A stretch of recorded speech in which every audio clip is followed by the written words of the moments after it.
Imagine plunging deep into the depths of a dungeon only to uncover treasures that lay beneath the stronghold. But when faced by a mighty red dragon, the party's healer is forced to cast a escape spell.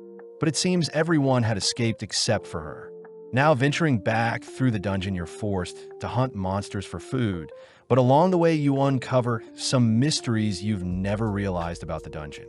The series opens near a village that notices a rift appearing from beneath the ground, uncovering an old man who claims to be the king of a former kingdom. The old man utters that his kingdom had been held captive by an evil magician, offering to hand over the kingdom to whoever defeats said magician, suddenly vanishing into dust. Moving forward in time, we follow several adventurers pitted against a mighty dragon, all working together to pick away at the dragon.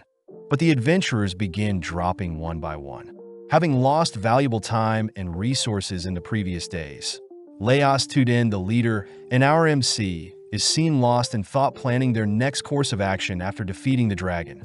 But suddenly Fallon, Laos's younger sister, shoves Laos away, helplessly watching as Fallon is snatched up by the red dragon.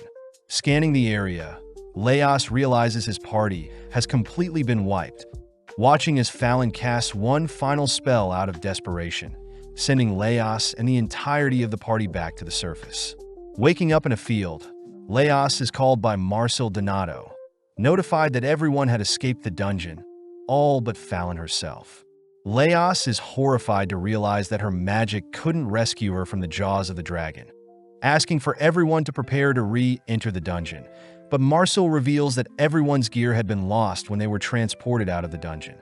Chilchuk also joins the conversation, revealing that two of their party members have resigned, having been scouted by other parties.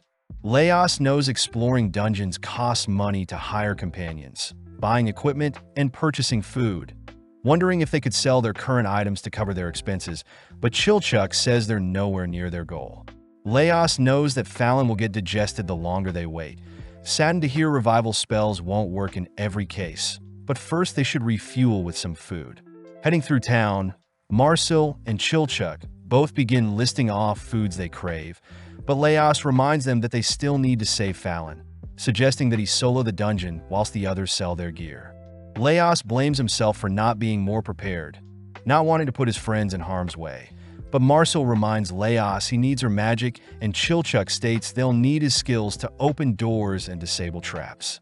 With Laos fired up, he declares that they'll quench their hunger by slaying the monsters within the dungeon, reminding everyone that there is an entire ecosystem of monsters in the dungeon, and this will surely give them chances to hunt for their own meals. As Marcel and Chilchuk think back on their monster encounters, they question if they'll survive after eating such creatures, telling Laos that criminals that have been banished are the ones that feed on monsters. But as Laos and Marcel continue to bicker, they suddenly spot a newbie party fleeing from a monster. With a single swing, Marcel knocks out the mushroom monster chasing them, watching as Laos appoint the mushroom monster as their first meal, learning from a book that mushrooms are a good beginner meal. Needing more ingredients, Laos rushes deeper into the dungeon, cutting over to a section of the dungeon that once was a cemetery for villagers to sleep, but now it has been turned into a marketplace for adventurers. Apparently, it was only 6 years ago when the dungeon emerged, and no one has any idea how it came to be, with people believing it to be forbidden magic that created the dungeon or monsters from another world flooding into their current one. Spotting a hole in the dungeon, Laos sticks his wrapped-up sword into the hole, luring out a scorpion only to put it down like a crayfish. Chilchuk calls out Laos for secretly wanting to eat monsters, but Laos adds he was always fascinated by how monsters looked and how they function, but it doesn't detract from his mission to save his sister. Retrieving some water from a nearby fountain, the gang set up in the middle of the room, prompting Laos to cut into the mushroom monster, amazed to learn that cutting the creature from the side is tougher than vertical cuts. Dicing up the mushroom, Laos tosses the mushroom cubes along with the scorpion into a boiling pot, reassuring Marcel that the scorpion's venom is safe to consume. Tasting the meal, Laos immediately throws up, spotting Senshi calling out to them. Taking over, Senshi begins dissecting the scorpion, removing its pincer, head and legs only to extract the scorpion's organs. As for the mushroom, Senshi removes the bottom half of the mushroom, keeping its top and legs, only to toss everything into a bigger pot he prepared himself. Seeing as the meal is missing things, Senshi heads over to sever some roots and herbs. But Marcel is very opposed to eating plants grown from a location that once belonged to a cemetery. With Marcel demanding to know who Senshi is, a strange ooze pours onto Marcel, revealed to be a slime that restricts Marcel from casting her spells with her voice. Luckily, Senshi frees Marcel with a single stab to the slime, surprising Leos as it would normally take them longer. Senshi reveals the structure of a slime is quite simplistic, as slimes choose their targets based on the prey's breathing pattern, meaning shouting would naturally draw its attention. Senshi begins prepping the slime with some citric juice, sandwiching it between a net, and declaring he'll let it dry into a delicacy in the coming weeks. Taking out one he prepared earlier, Senshi mentions how he studied the dungeon for over 10 years, tasting and adding the final touches to his delicious hot pot. As Senshi serves the boys a bowl, Marcel patiently watches the boys enjoying the dish, giving in as she demands to taste the dish as well. Surprisingly, the slime combined with the roots and herbs Senshi added completes the meal, all dusting off their bowls as Senshi introduces himself as a dwarf researcher. Upon hearing that Leos and his party are heading deep into the dungeon to rescue his sister from a red dragon, Senshi laments that dragons normally spend their days sleeping and slowly digesting their food, excitedly asking if he can join Leos's party, having always wanted to cook up a red dragon. Although the gang are surprised by Senshi's enthusiasm, they accept Senshi as a member, all leaving the first basement floor only to head into the second basement floor filled with massive trees and greenery. Apparently, scholars believe that the second basement floor belongs to the upper region of a golden castle, making Chilchik question how the massive trees remain underground, but Leos brushes it off as another feature of the cursed dungeon. Seeing Marcel trip, Leos reasons they should set up camp and rest for the day, reminded of the time when they spent the night in a hollow tree, all agreeing to hunt down monsters for their dinner. Seeing Marcel annoyed, Leos promises to make a meal that suits her taste, but Marcel freaks out hearing that only rats, bats, goblins, and living armor are the most popular monsters nearby. Luckily, Senshi reassures everyone that fruits also grow nearby, guiding everyone to some man-eating plants with fruits growing from them, annoying Marcel. Leos reminds Marcel that man-eating plants are an umbrella term, showing off the Baracelia flower lure in a mouse with its mucus trap, slaying it only to use it as compost. Leos states that all plants and vegetables are grown from dead remains and animal feces, reassured by Chilchuk that such man-eating plants at their level would never be able to harm humans. Seeing as it'll be hard for the gang to sneak in and retrieve the fruits growing off the man-eating plants, Marcel begins channeling a spell, preparing to fire it at the man-eating plants, but is suddenly halted by Senshi. At that moment, the plant opens its petals, sending several vines to ensnare Marcel, only for Senshi to remind Marcel to take only what they need, as Marcel's spell would have harmed the forest unnecessarily. As the vines begin wrapping tighter around Marcel, the gang spot the plant spitting out an existing corpse, scaring Marcel when she learns man-eating plants normally plant seeds in its victims. Seeing no other choice, Leos aims for the plant's roots, freeing Marcel. Helping Marcel up, Leos gets excited, wanting to know how Marcel felt being tied up by the plant, but Marcel glares at Leos, weirded out by his question. Picking some fruits and vegetables, the gang head into a hollow tree, starting off by boiling the plucked vegetables only to delicately remove their seeds. Next, Senshi coats a pan with the vegetable skin, making use of some fruit, excess slime, and scorpion remains to create a mixture that can be poured into the pan. Serving up a fruit tart, all once again amazed by the dish Senshi whipped up, but they all wonder what they should do with the corpse. With Marcel instructed to not revive it, they string it up for others to take note of it, heading off for the night. With Marcel enduring a nightmare as she sleeps, Leos thinks about the journey ahead, noting that eating food is a luxury only to those who survive. Following a younger Marcel, she greets her mother, who serves her some of her favorite dishes. But upon realizing they're all made from dungeon monsters, Marcel awakens, realizing it was a nightmare. Smelling something nearby, Marcel gets jealous seeing another party eating pork with bread, but Senshi points out beginner adventurers prioritize eating breads, dried meats, and wine, but Senshi says adventurers need fats to help function. Seeing as Marcel herself is craving fatty foods, the gang agree to seek out eggs today, running into a creature with the body of a chicken, tail of a snake, and venomous fangs and claws, widely known as the Basilisk King of Snakes. As Leos fantasizes about how a basilisk will taste, the gang search around for the basilisk's nest, uncovering some freshly laid eggs, surprising Marcel as they're quite soft and narrow.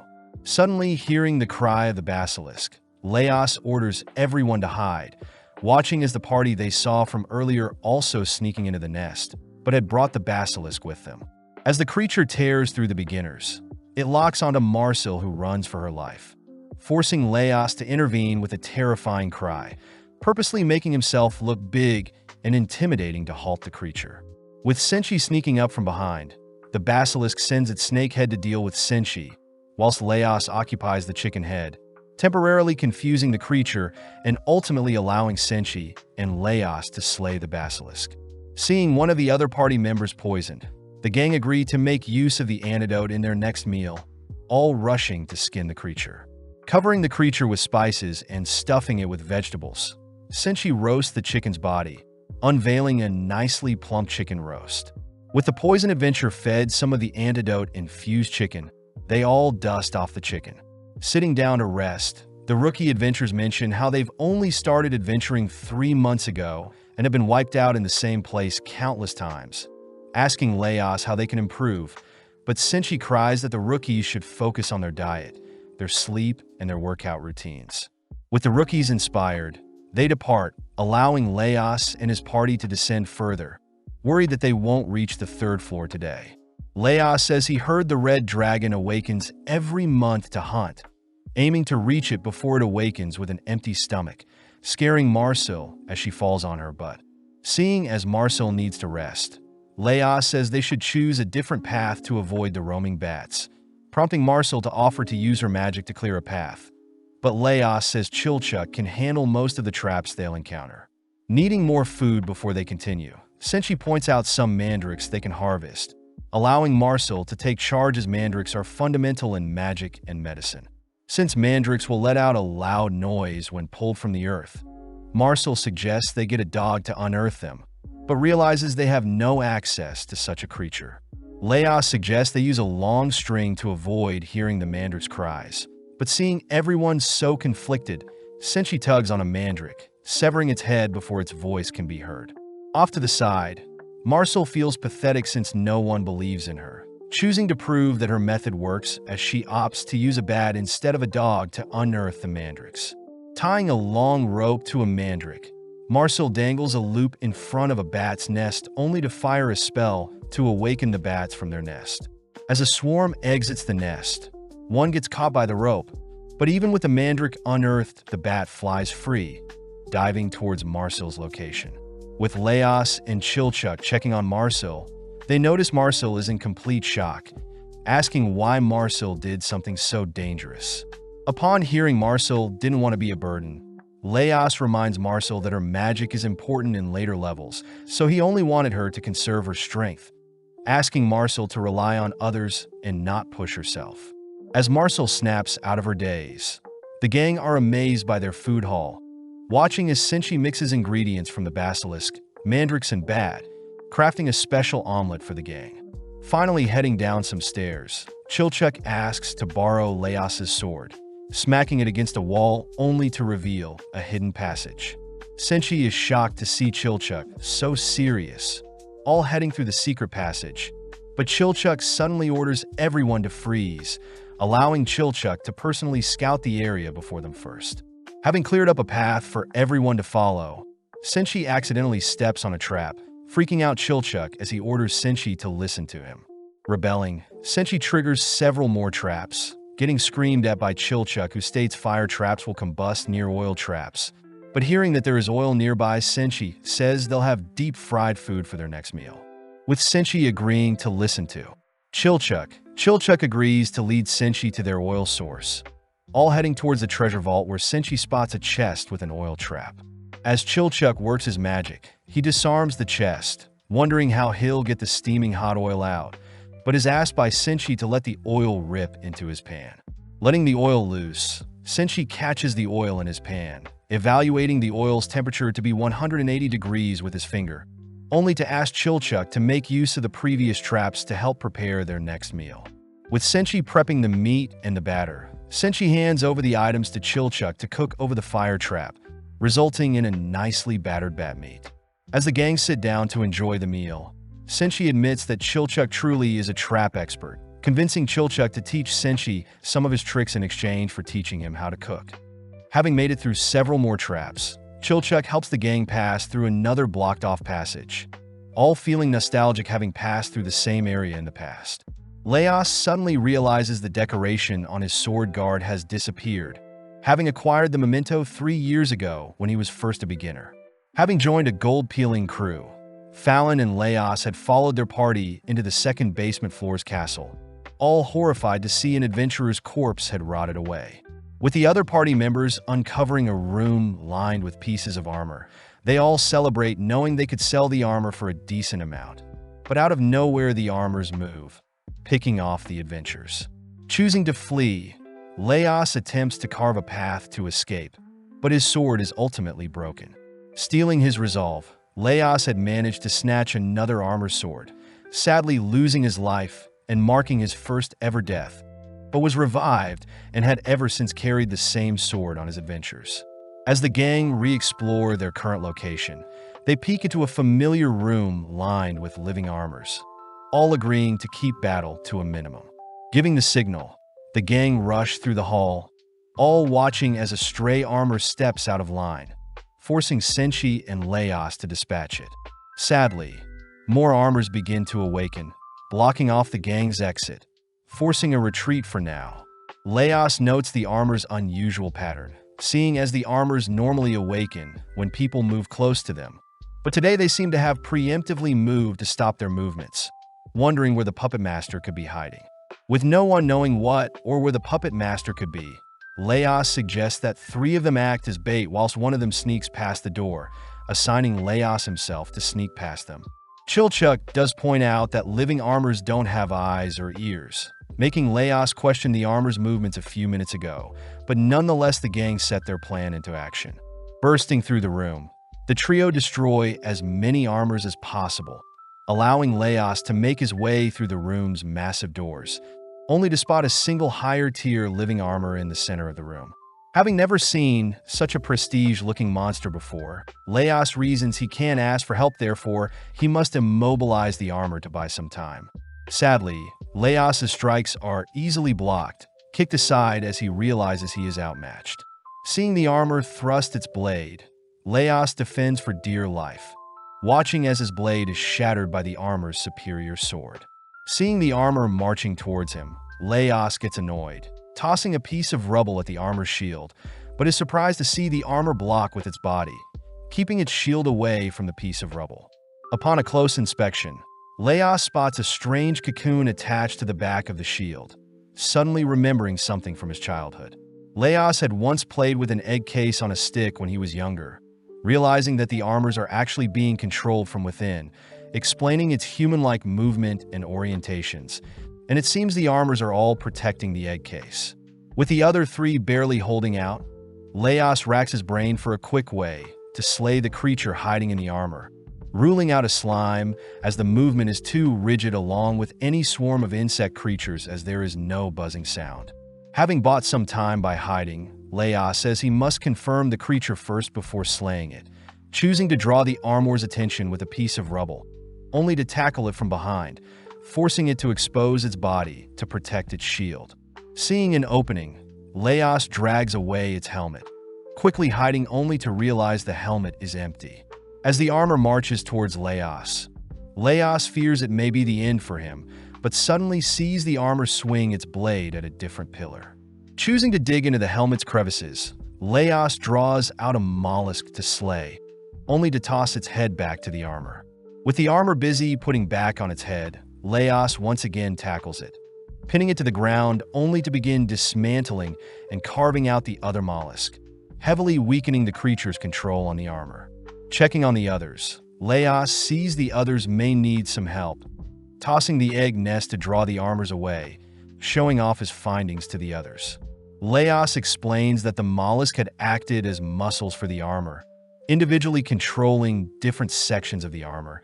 And this discovery also explains why the armors were so sporadic, as it was their spawning season, and they were simply fixated on protecting their eggs.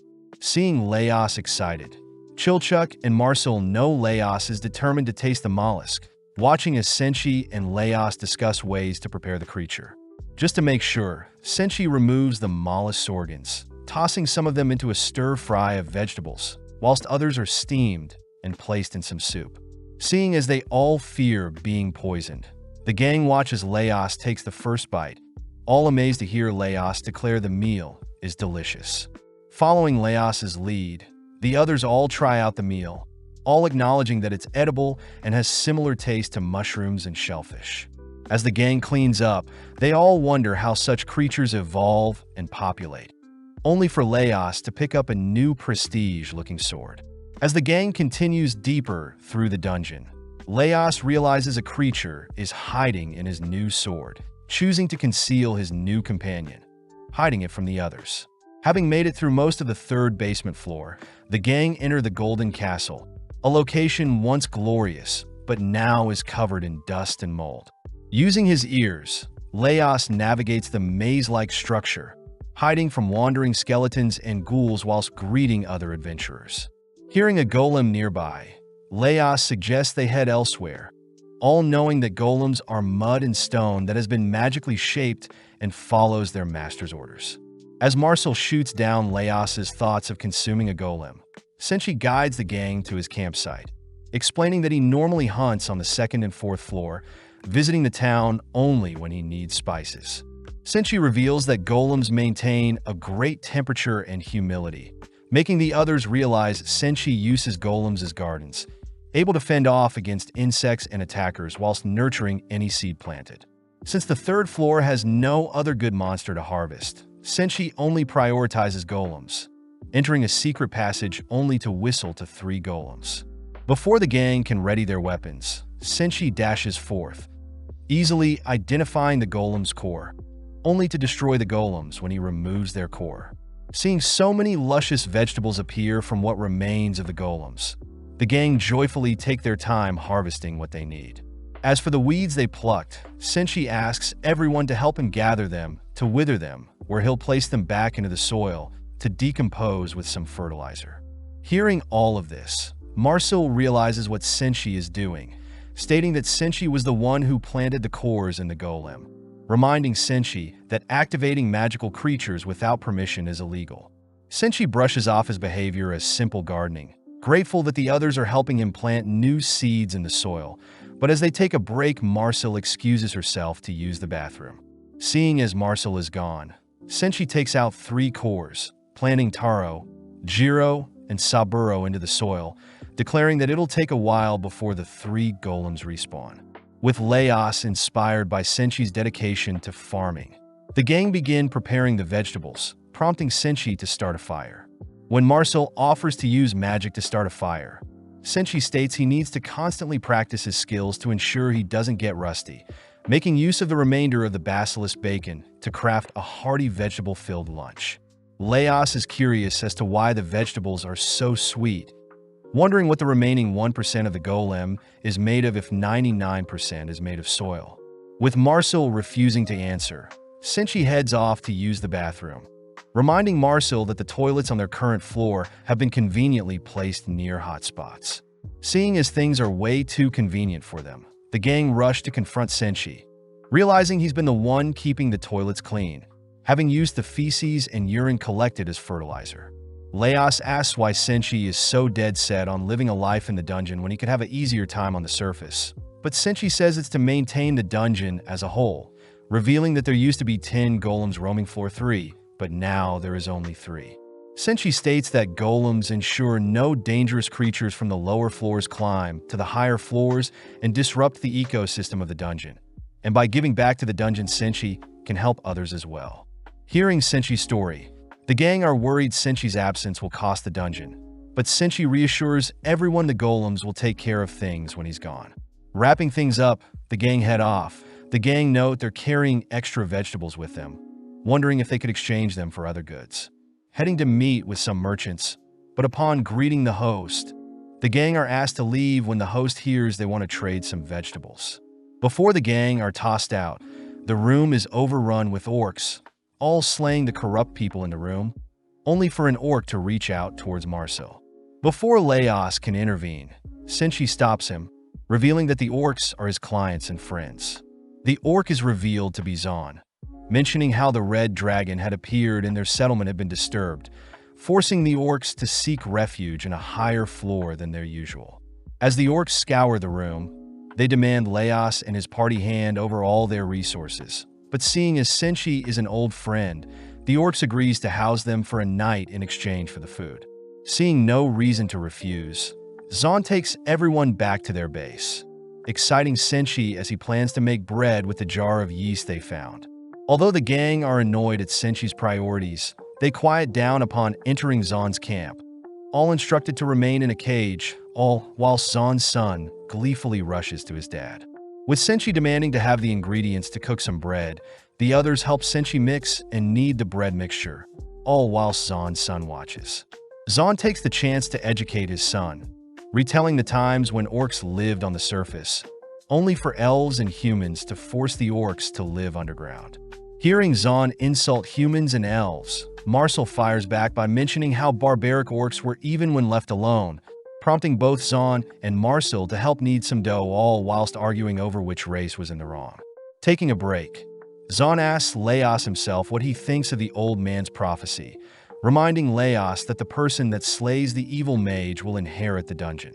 Laos admits he has no aspirations to inherit the dungeon, annoying Zon as he states all adventurers are lazy and greedy, getting into another argument with Marcel. Having let the dough rise, Senchi bakes the dough, revealing a nice golden brown bread. Before the gang can taste the bread, Zon declares the bread to be the orc's belonging. But suddenly Zon's son asks why Zon is being so mean. Luckily, Marcel covers for Zon, ultimately convincing Zon to share their food with the gang. With everyone sitting down for a meal, Marcel admits the orcs can cook, giving Laos the chance to reveal that his main goal is to slay the red dragon to save his sister. Seeing Laos's determination, Zon divulges that the dragon was seen 2 floors below towards the west, intrigued as Zon wonders if Laos has the makings of a king. As Zon gifts Laos a map, they all enjoy a meal as one, finally bidding the orcs goodbye as they descend further. Following a separate adventurers party, they're seen munching on their final meal before their next dungeon exploration. But suddenly someone calls out to Kabru. The man is surprised Kabru and his party had grown so much, reminding Kabru that many parties have been dismantled and gone missing, asking if Kabru himself will be the one to conquer the dungeon. Flattered, Kabru utters that he's not sure he can achieve such a goal, all whilst Rincha glares at Kabru. Finishing the meal, Rin scolds Kabru for being so humble, having wanted Kabru to yell at the man for living such a mundane life. Although Kabru doesn't disagree, he states they should show what they can do with their actions instead of words, all heading to gather supplies. Having acquired various items along with food and water for 6 people, but are forced to stop hoarding seeing as there isn't enough manpower to carry everything. McBell wonders what the lower floors are like, giving Kabru the chance to tease McBell. But as we go to several days later, the gang have made it to the 3rd basement floor. Easily slaying the creatures on their floor, Kabru notices a strange air the dungeon is giving off, having heard that the dungeon layout is shifting and monsters are more active than normal. Suddenly hearing McBell call out to them. Upon opening a chest they found on a zombie corpse, the gang strike gold, all agreeing to head back to town and cash in. Cutting back to Laos and the gang, they coincidentally run into Kabru and his party all knocked out with their loot scattered everywhere. Seeing no visible injuries, Chilchuck wonders if the gang fought over the loot, all whilst Marcel prays to prevent them from becoming zombies. When Chilchuck reaches for the nearby scattered coins, Laos's sword begins acting sporadically, shaking violently as it beckons Laos to draw it. Abiding the sword's wish, Laos raises his blade towards the coins, forcing the coins to reveal their bug-like structure. With the coins swarming the gang, Marcel notices a centipede appear from the pearls around a knocked-out adventurer's neck, swiftly releasing a stun spell to immobilize everything in her vicinity. Laos is impressed to have run into treasure bugs as it has been ages, but the gang are more curious as to how Laos detected the bug's movements, something Laos can't explain as it was his sword that alerted him. Off to the side, the trio spots Senshi breaking the treasure bugs, sorting them into edible and non-edible, intriguing Laos as he wonders how Senshi can discern the bugs. Senshi points out that bug necklaces have legs between the segments, coin bugs have an insect-like underside, ring bugs have a flexible structure, and tiara bugs float on water. Getting to work, Senshi skewers and grills the necklace bug, stir-fries the coin bugs only to grind and mix the remaining bugs, showing off a variety of bug snacks. As the gang try out the snacks, Laos personally takes a massive bite of the sweet treats, wondering if his sword and the treasure bugs are the same kind. Grabbing a fried coin, Laos confirms that his sword reacted because it was intimidated by the treasure bugs, exciting Laos as he names his new sword Kensuk. Seeing Senshi throw away the non-edible gems, Chilchuck and Marcel realize the inedible gems were actual gems that could be cashed in. Continuing on, Marcel senses a cold, tingling sensation, realizing that a ghost is nearby, due to the abundance of corpses on their floor. Chilchuck wonders why they can't just use magic to remove it, apologizing as he realizes Fallon was only capable of such a thing, something Marcel admits to as well. Seeing as a ghost has appeared behind them, they all begin to sprint, but when Laos drops his bug snack, he stays behind to retrieve it, ultimately caught by the ghost. Being slowly frozen to death, Laos struggles to break free, forcing Marcel to blow away the ghost with a fire spell, but the noise ends up alerting more ghosts to their position. Choosing to flee, Senshi learns that Fallon was an expert when dealing with ghosts, having mastered several advanced spells.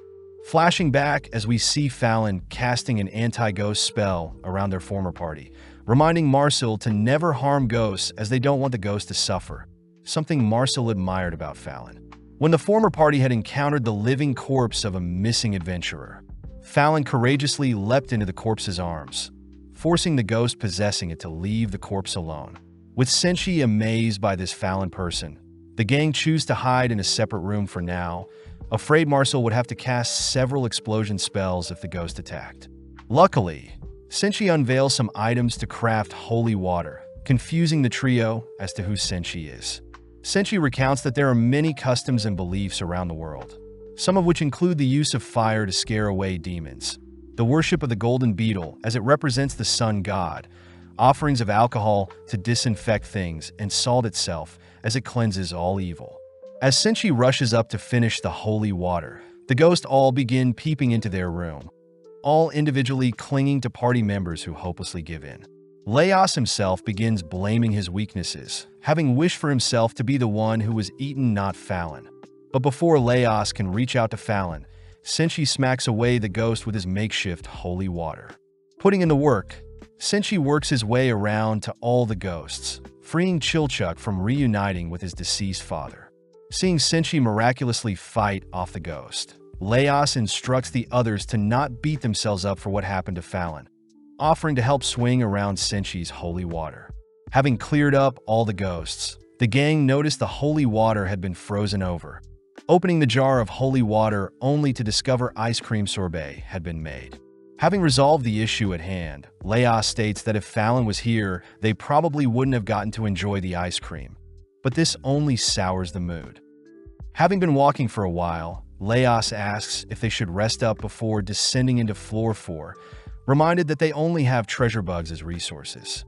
Moving into a dining room, the gang notice an abundance of paintings, but no food, all wishing a hearty meal would appear before them. Out of nowhere, a nearby painting begins to spin, attempting to suck Laos in, but Marcel destroys it before anything happens. Laos scolds Marcel for ruining his fun, stating that if he were sucked into the paintings, he could at least quench his hunger with the food inside. Although the gang think Laos is crazy, they end up tying a rope to him, allowing Laos to get sucked up by one of the paintings. Flung into a new world, Laos is spotted by a maid who mistakes Laos to be a guard, swiftly handing Laos a bowl of fruit as they both rush to serve it to the king and queen. As Laos tries to look for an opening to devour some food, Laos loses his appetite, seeing King Freenag adore his newborn Prince Delgal, along with an elf praising the new prince, signaling for the others to pull him out of the painting. The gang are disappointed to see Laos return with nothing, all searching around for a more casual and fun painting, prompting Laos to leap into a new setting. Having fallen onto the table before a prince, Laos is scolded for ruining the celebration, but is relieved to hear a grown-up Prince Delgal pardon Laos's rude attitude. Now allowed to roam around, Laos reaches for a chicken drumstick, but loses his appetite, once again hearing that the king has been poisoned. Choosing to retrieve some food before he's pulled out, Laos takes note of the same elf from the other painting. But when he returns to the others, he realizes the food has disappeared, only allowed to exist in the paintings.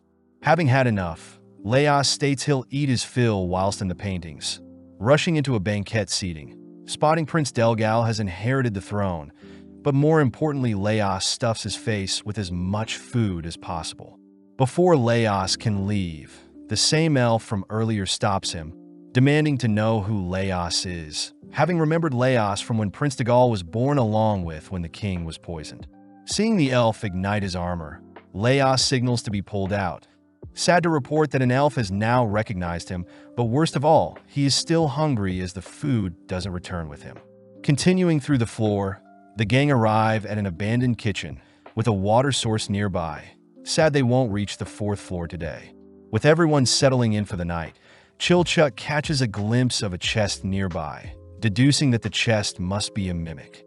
Choosing to hide the mimic from the others, Chilchuck utters that he has had nothing but trouble with mimics, but the others call him out for acting strange. Chilchuck simply excuses his behavior as him being tired, but is called out by Marcel for always being so secretive, having never told anyone about his age or past. That night, Chilchuck stands guard, completely famished as he chooses to retrieve some water, only to discover a coin insect nearby.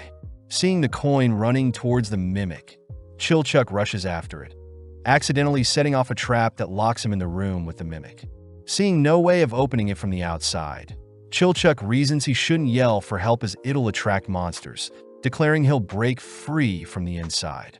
Upon inspecting the room, Chilchuck is annoyed by the spikes hidden in the floor along with the ancient language on the wall he can't read. Seeing as there are 3 switches in the room he must press, Chilchuck realizes there is a 4th switch near the mimic, choosing to rest for a bit as he racks his brain. Out of nowhere, a pair of claws reach out from Chilchuck's resting spot, forcing Chilchuck to dodge back as he realizes he's been sitting on a mimic, running for dear life. Chilchuck remembers he can flip a mimic to immobilize it, making use of a spike trap to flip the mimic all while sustaining minimal damage.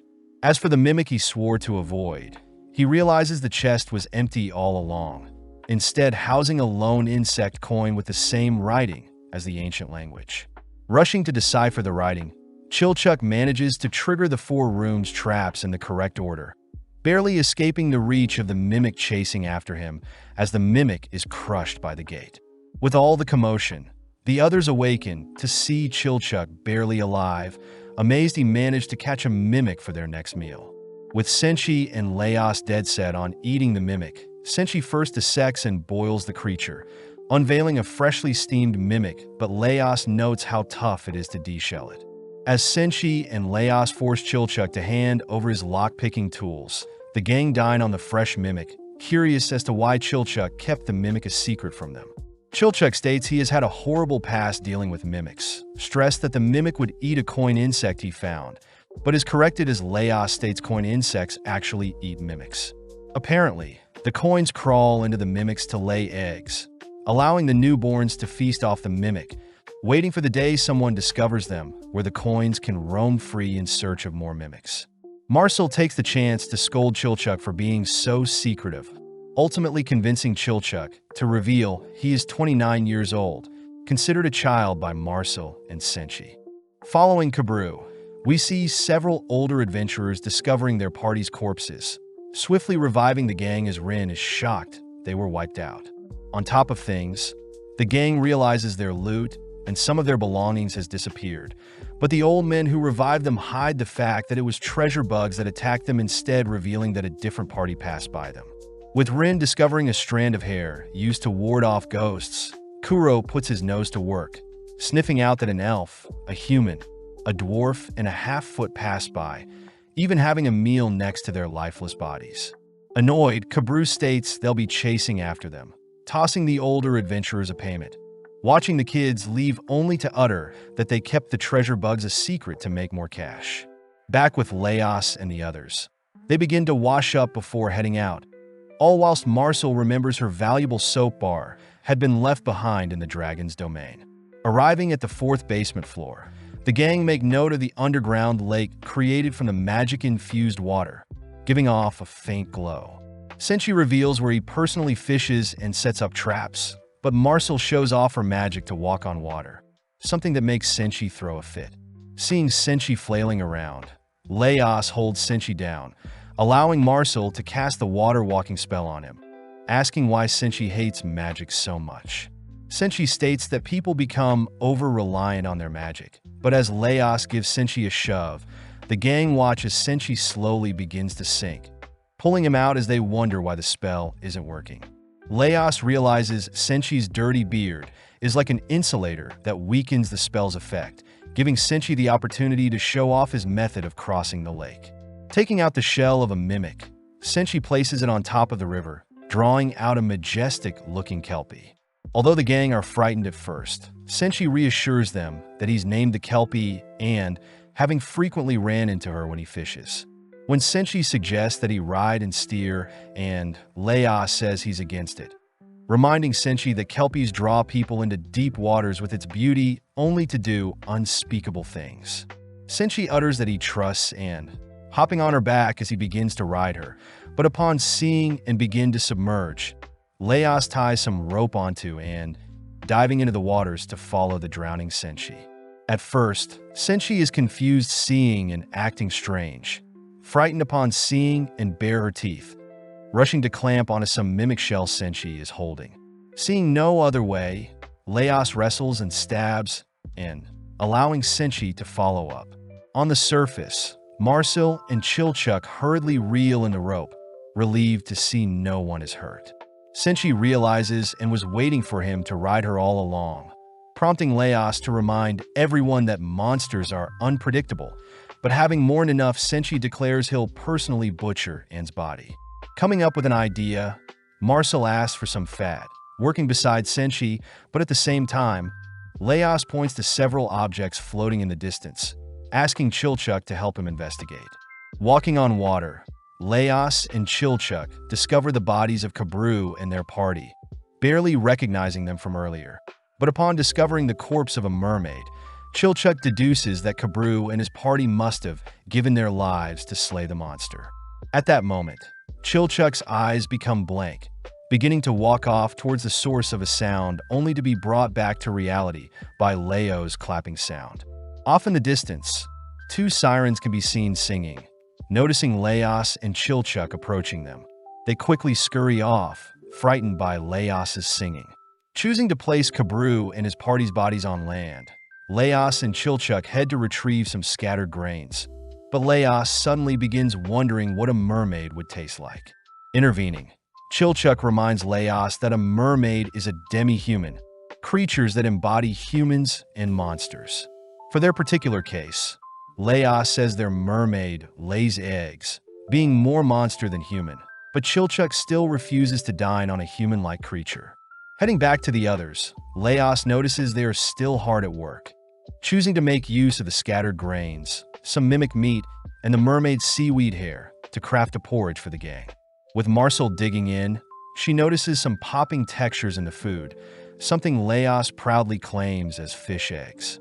Pulling Leos aside, Chilchuck realizes Leos had used the mermaid's fish eggs as ingredients, quickly ceasing their conversation upon seeing Marcel checking on them. As some time passes, Marcel presents her soap created from the fat of a kelpie, helping Senshi apply the soap to his dirty beard, only to work tirelessly to comb out wrinkles. With a new and improved fluffy beard, Marcel applies her water-walking spell once more, relieved to see Senshi can now walk on water. As the gang travel across the lake, they encounter various sea creatures, forcing Marcel to cast an explosion spell, but Senshi cries that Marcel killed too many bladefish. Seeing as bladefish can be eaten many ways, warning Marcel that bladefish also serve as a pillar to other sea creatures. But Leos wonders why they haven't encountered any mid-tier monsters yet. Deep within the lake, we see several mermaids swimming to deal with the intruders, only to be captured by several tentacles, forcing the mermaids to swim by Leos and his party. As Senshi feels some rumbling on the surface of the lake, the gang are flung aside as a massive kraken appears, forcing Leos to order Marcel to prepare a spell, all whilst they distract the creature. With the kraken on hot pursuit, Marcel manages to land a direct hit on the creature, but completely unfazed, the kraken begins tangling the boys in its tentacles. Senshi notes how tough the kraken's skin is, choosing to retrieve a mermaid trident, only to ask Marcel to cast another spell for him. With Marcel trusting in Senshi's words, Marcel exposes herself to the kraken, casting water walk on the creature, forcing it out of the lake and onto the surface of the water. Seeing an opening, Senshi rushes in, plunging his trident between the creature's eyes, immediately slaying it as it turns white and loses its red color. Leos realizes the kraken had been devouring the mid-tier monsters, curious as to how the kraken tastes, but Senshi suddenly spots a parasite worming its way out of the kraken. Easily catching and killing it, Senshi begins flaying it, drizzling some sauce on it only to serve some roasted glazed parasite. Wrapping up the meal, the gang spot the kraken being devoured by the smaller fish, something Senshi recognizes as the circle of life, but at the same time Leos begins to quiver, realizing a parasite had entered his stomach, forcing the gang to rest in a nearby room. Having managed to fall asleep, the gang awakens to see Leos malnourished, a symptom of food poisoning. Seeing that Leos should be left to rest, Marcel notes how intricate the dungeon is, having learned about it in school, flashing back to a time where Marcel was a star pupil, the most brilliant female student in history. Marcel points out that her parents were court mages, asking her fellow students to be at ease when around her, only for the teacher to usher everyone into their chairs. The teacher states they'll be breeding spirits today, handing the students jars, only to ask each student to fill the jars with soil and wooden planks with a hole in the middle. From there, a barrier is cast around the jars, allowing for the jars to be injected with magic and spirits. Breeding spirits is the foundation of summoning magic and is what gives life to the dungeon, a practice known as Dugionium. With the girls asked to place their jars in the dark, they all wonder why Marcel is studying summoning magic, amazed to hear she wants to learn how to create a safe dungeon one day. Seeing the girls admiring her jar, Marcel spots a younger Fallon trip, managing to catch Fallon before she falls only to realize Fallon's jar had been incorrectly constructed. Marcel hears that Fallon is always dirty and strange, cutting to a week later where the girls all check their jars, all disappointed to see their spirits have died. The teacher asks the girls to hold a flame to their jars to check. Impressed, Marcel's flame remains lit as it shows the same number of spirits persist in Marcel's jar. At that moment, a massive flame erupts from Fallon's jar. Something the teacher notes is due to the spirits in Fallon's jar multiplying drastically. As the teacher puts out the flame, Marcel demands to know what Fallon did, hearing that Fallon had replicated the real dungeon in the jar. That evening, Fallon shows Marcel a crack in their school walls used to escape, only for both to crawl through the crack. Emerging outside, Fallon's attitude changes, becoming more carefree as she shows Marcel around a forest. Eventually, Fallon takes Marcel to a nearby cave that leads to a dungeon, freaking Marcel out as it's her first time. Luckily, Fallon takes charge, reassuring Marcel that she'll be fine if she follows her, leading Marcel to discover a magical underground lake filled with spirits. Fallon reveals she borrowed the soil from their location for her jar, something that impresses Marcel, as she hears Fallon often reads and writes in this cave. Wanting to perform experiments of her own, Marcel inspects the nearby water, leaping back when she spots a slime emerging from the lake. Before Marcel can slay the slime, Fallon tackles Marcel aside, stating that slimes won't go anywhere near sunlight and are essential for breaking down bat waste and converting the waste into magic. Seeing hundreds of bats on the roof of the cave, Marcel realizes the cave is perfectly at equilibrium, choosing to munch on some berries, all whilst Fallon begins to write a letter.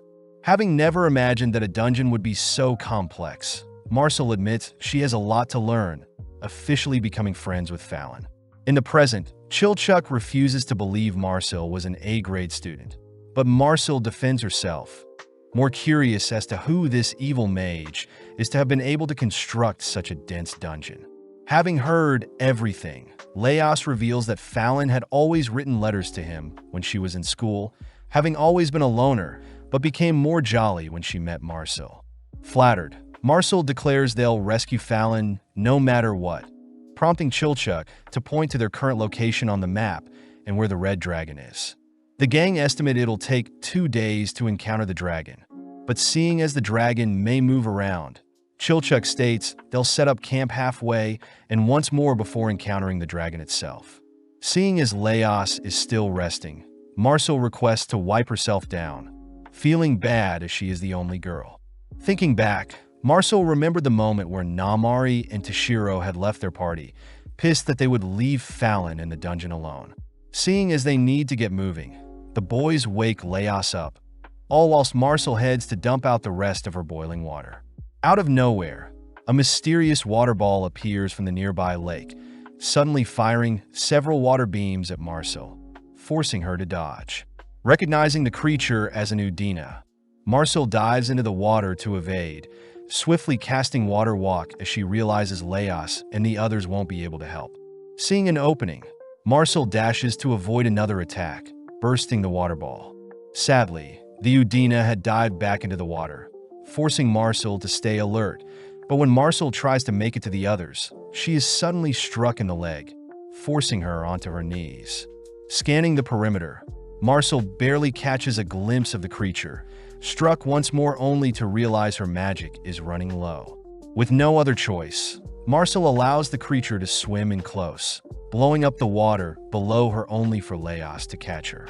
Even though Marcel has made it to the others, the Udina simply continues to chase the gang, forcing them back into hiding as Marcel is forced to rest and recover her magic. Seeing as they can't make it past the lake without Marcel's magic, Senshi and Leos agree to create a barbecue with the Kelpie's meat, waking Marcel up. With Marcel slowly replenishing her strength with the Kelpie meat, the gang wonder what foods could replenish Marcel's magic, all whilst another group of adventurers stumble onto the scent of the gang's barbecue. Descending the spiral staircase, Namari recognizes Leos and her former party members, happily greeting them as it's been a week since the separation. Namari takes the chance to introduce her new party to House Mr. and Mrs. Tansu, scholars that pay well along with twins Kaka and Kiki. Hearing Namari's voice, Marcel demands to know why Namari abandoned Fallon. But as Marcel collapses, Namari gets a little concerned seeing Marcel's state. Leos asks if Namari's new party has a healer, but Mr. Tansu demands something in exchange, refusing to accept the Kelpie meat. With Mr. Tansu ordering the party to continue forward, Leos warns them of the Udina guarding the lake, but Mr. Tansu proudly reminds everyone that his race of gnomes are very acquainted with spirits. Standing before the Udina, Mr. Tansu attempts to speak with the Udina, but upon seeing the creature firing off some water beams, Tansu is forced to use Namari as a meat shield. Seeing no other way out, the twins rush to retrieve Namari and Mr. Tansu, embarrassed to see their method didn't work, only for Mr. Tansu to resurrect Namari. Namari is pissed that she is always someone's meat shield, but off to the side Senshi states he despises how unnatural resurrection magic is. Mr. Tansu interjects, reminding Senshi that the dungeon traps people's souls, giving people second chances to be revived, almost like a mighty curse. Mr. Tansu reveals that he came into the dungeon to study a magic circle, having been lost for a while due to Namari's guidance. Mr. Tansu agrees to heal Marcel in exchange for an escort to the nearby magic circle, an offer Leos can't refuse, choosing to personally escort Mr. Tansu alongside Senshi. Heading down some stairs, Mr. Tansu asks for some roots to be removed covering some ancient writing, but Namari takes the chance to remind Leos to buy a better sword crafted by a dwarf. Namari also scolds Senshi's beaten-up axe, wondering if Leos thinks she is annoying, but is flustered hearing Leos trust her wholeheartedly when it comes to weapon knowledge. At that moment, Leos's blade detects something, prompting Leos to report that he senses a creature down the stairs, but Mr. Tansu could care less, ordering Kiki to draw the creature out. When Kiki attempts to investigate with her crossbow, several tentacles wrap around and pull her into the ceiling, making Mr. Tansu beg the gang to save Kiki. Namari suggests they get ensnared to help free Kiki, but Leos reveals that tentacles from the monster will inject poison into them, making Leos instead ask to borrow Senshi's helmet. Seeing Leos declaring he'll head up there alone, Namari gets weirded out hearing that Leos will be counting on Senshi and herself, watching as Leos is ensnared. With Leos beginning to lose feeling in his body, he manages to make his way over to Kiki's crossbow, cutting the tentacles binding it only to cry for Namari to aim for its midsection. Leaping forth, Senshi catches and tosses the crossbow to Namari, allowing Namari to land a direct shot on the creature's midsection, freeing Leos and Kiki. Returning to the others, Mr. Tansu begins healing Kiki, all whilst the others squeal at Leos's swollen face. Seeing Senshi return with some of the roots, the gang learn that the ivy tentacle can be suppressed with some vinegar, allowing Senshi to peel it open, replicating a banana. Handing the tentacle around, Namari refuses the offer, all whilst Mr. Tansu finishes healing Kiki. Moving on to Marcel, Mr. Tansu amazes everyone as his healing magic instantly heals Marcel's wounds. But upon hearing that Namari had helped Leos, Marcel swallows her pride and thanks Namari. Before both girls can fight, Leos defuses the situation, all choosing to check on the Udina that is still guarding the lake, all disappointed that Marcel had agitated it when she poured boiling water on it. Mr. Tansu knows that Udinas are spirits, and if they remove the central spirits, the Udina will die off and be reborn. Since this will naturally occur in 1 week's time, Mr. Tansu orders his party to return to the surface with a return spell, but Leos asks if they could take Marcel with them. Leos points out that Marcel won't be able to recoup her magic in the dungeon, but Marcel begs to stay, making Namari laugh as she points out that Leos and his party stand no chance against the Red Dragon without Marcel. Seeing as Namari herself had defeated many Red Dragons before, Marcel begs Namari to rejoin her party, promising to gather the funds and pay her right when it's over. Sadly, Chilchuck knows that Namari is in financial hardship, and if Namari were to jump from party to party, it would tarnish her reputation. Seeing no other choice, Marcel declares she'll drink the Udina. The only issue is how they'll capture and drink the Udina. As Marcel racks her brain for solutions, she wonders if they could use Senshi's cooking pot to defend against the Udina, but when Namari hears that the item had been passed down from his family, Namari realizes the pot had been crafted from adamant. Namari quivers, uttering that adamant can easily cut through and withstand the attacks of a dragon, giving the gang the idea to capture and fry the Udina in the indestructible pot. Seeing only one chance, Leos and Senshi ready the pot and lid, but when the Udina attacks, Leos is easily blown back. Inside the room, Namari begins to grow agitated, fearing Leos won't be strong enough, and instead chooses to take Leos's place. Working with Senshi, Namari and Senshi capture the Udina, tossing and holding it over a fire until the creature ceases its movements. With Marcel grateful for Namari's help, Marcel downs a cup Udina's water, but seeing as it'll be hard to absorb spirit magic, the gang start using the liquid to cook. Cutting up some ivy tentacles and seasoning some kelpie meat, Marcel helps create a stew with the Udina's liquids, serving the gang a bowl each. Namari gets freaked out, hearing her former party had to resort to scavenging to make up for lost funds. But upon tasting the stew, is relieved to see not everything is bad. Seeing Mr. Tansu prepare to leave, Namari convinces the others to sit down for a meal, all cleaning up as Namari learns Chilchuck has stuck by Leos as he had a debt to pay off. Leos asks if Namari knows where Shuro is, learning that Shuro loved Fallon, so he probably is still searching for her in his own way, but just like that the two party part ways. Finally passing through the lake, the gang run into some stairs that'll take them to the 5th basement floor, but Chilchuk states there is an abundance of tentacles blocking their path. Leos reminds everyone that the orcs probably used said trap to scare away adventurers, choosing to hack away at the tentacles to carve a path, but just then Chilchuk pulls Marcel away from the wall, watching as a tentacle emerges from a crack. Chilchuk despises the fact that tentacles grow over traps, concealing and introducing randomness to existing traps. But as Leos checks on his progress, he realizes it'll take ages to descend, wondering how the orcs made it past the tentacles. At that moment, a tongue reaches out to snatch Leos's sword, revealed to be a giant frog that merely tosses Leos's sword down the center of the stairs. When Marcel blows away one of the frogs, another simply snatches her staff only to toss it away as well, prompting 2 other frogs to surround Senshi, both attempting to snatch away Senshi's axe. With Senshi holding on tight, Chilchuk notices a trap next to the frog that can be used to blow it away, but wonders why giant frogs are immune to the toxic tentacles. Out of options, Chilchuk wraps some frog skin around his palms, heading down to trigger the trap, but realizes a tentacle is in the way of the trap.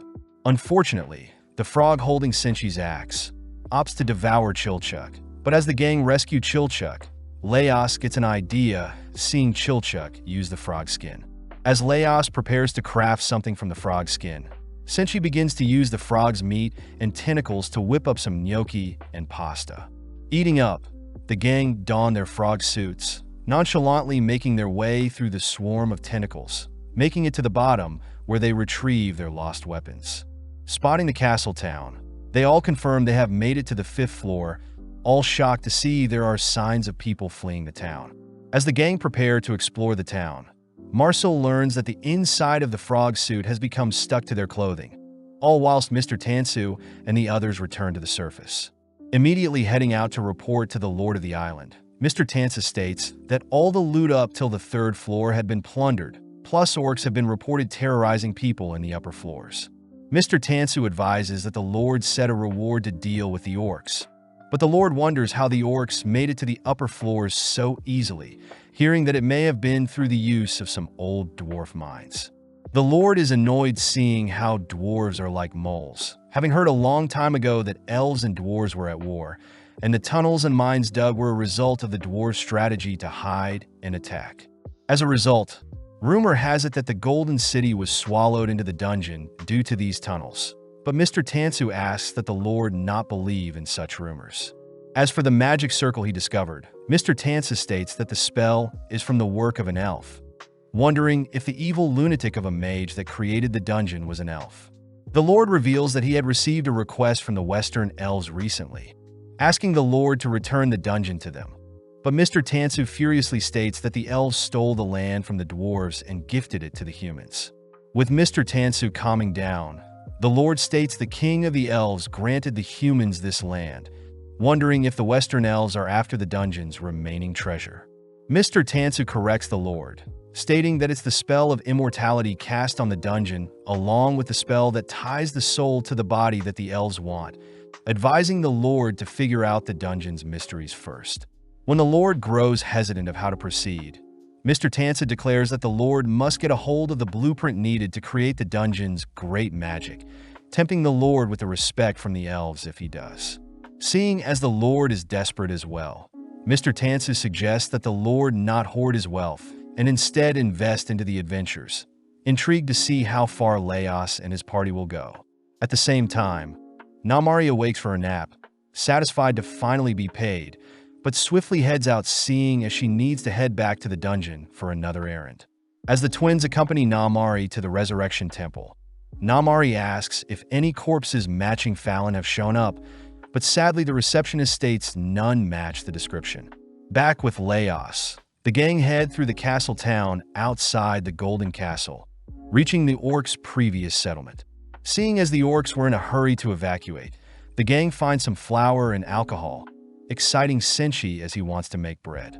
Peeping through another door, The gang are horrified to discover the burnt-up corpses of wargs incinerated by a dragon's breath. Having confirmed that the dragon is now awake and roaming, Marcel begins to doubt her chances of survival. Calming her down, Chilchuck reminds everyone that he won't be able to participate, but Senshi wonders how Laos dealt with dragons in the past, hearing that Fallon would cast protective spells prior.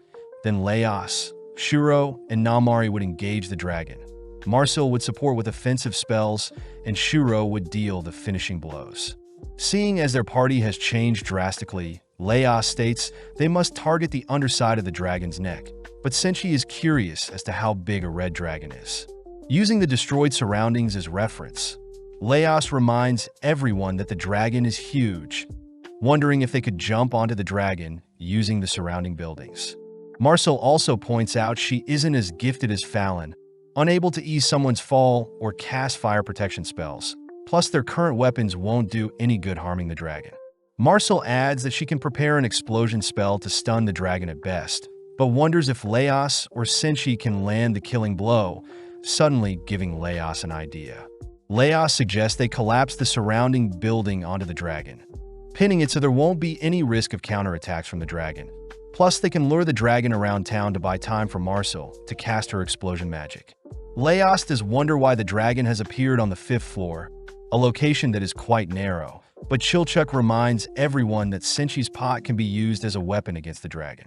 Seeing as they have a solid plan, the gang spends some time mapping out the town, only to head back to their base where Senshi has prepared some bread.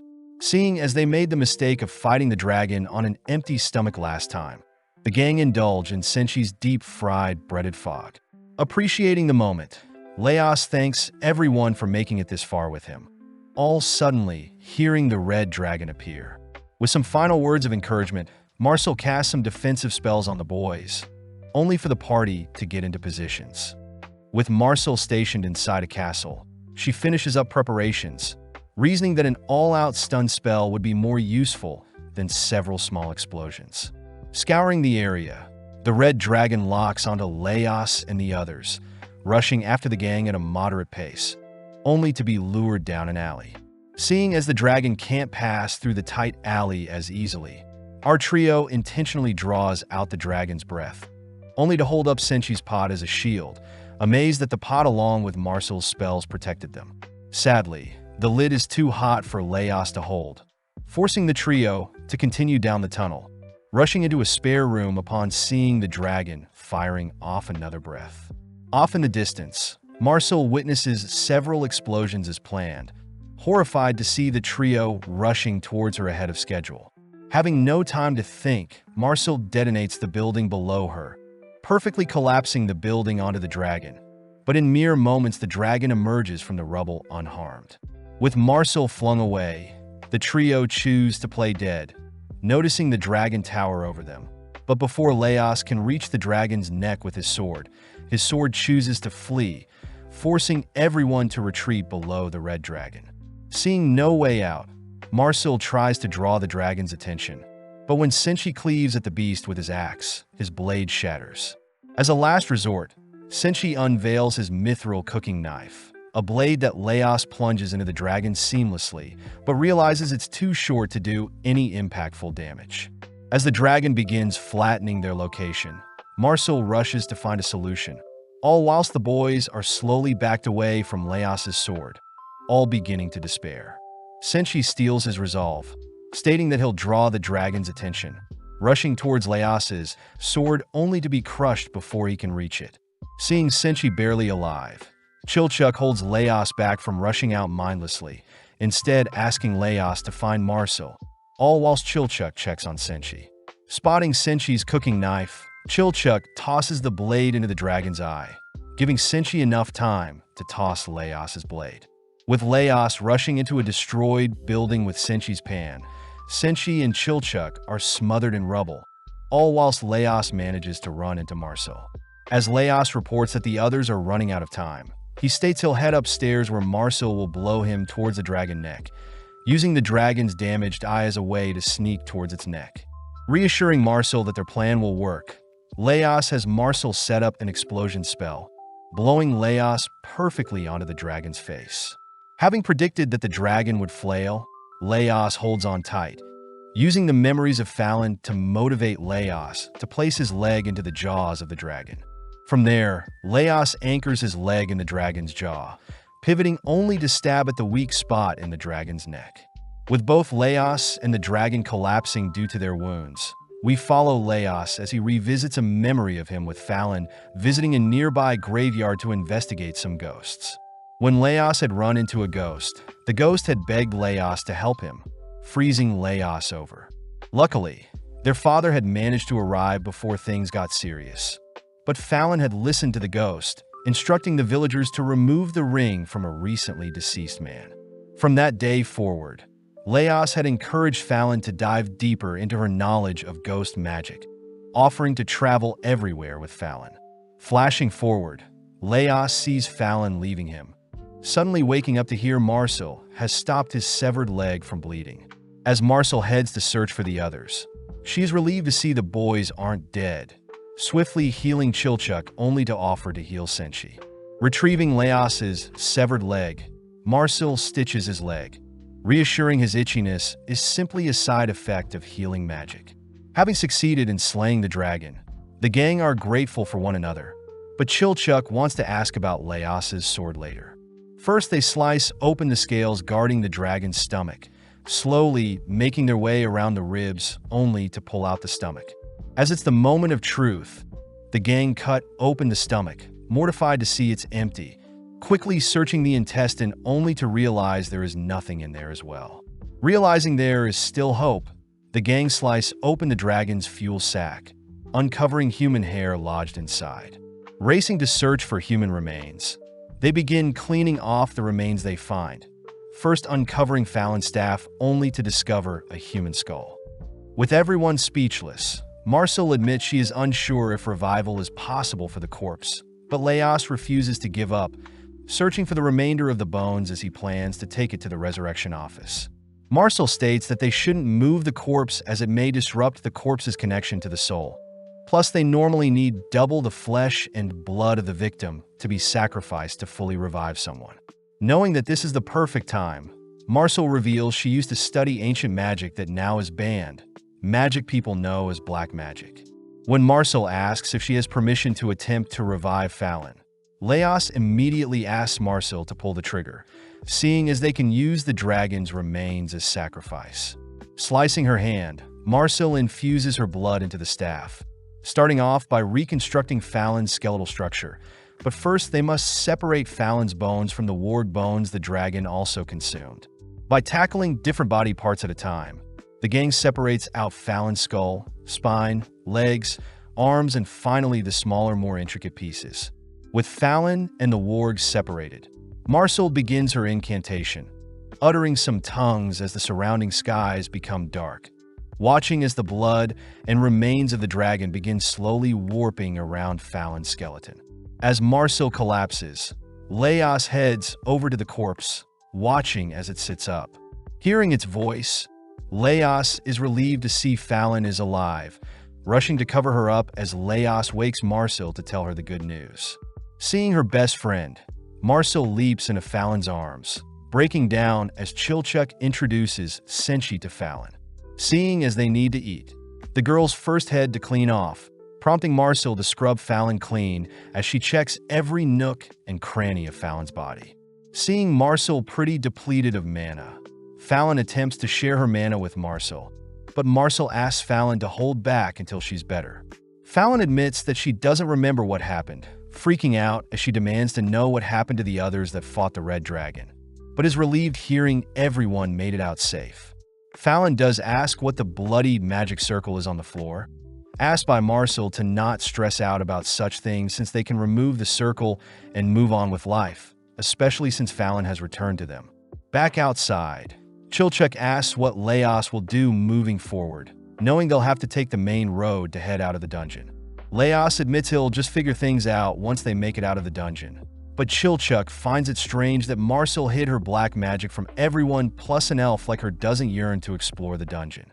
When Marcel appears, she asks everyone to keep her dark magic a secret, spotting Fallon arriving as well, having just passed by Senshi preparing to cook beside the dragon.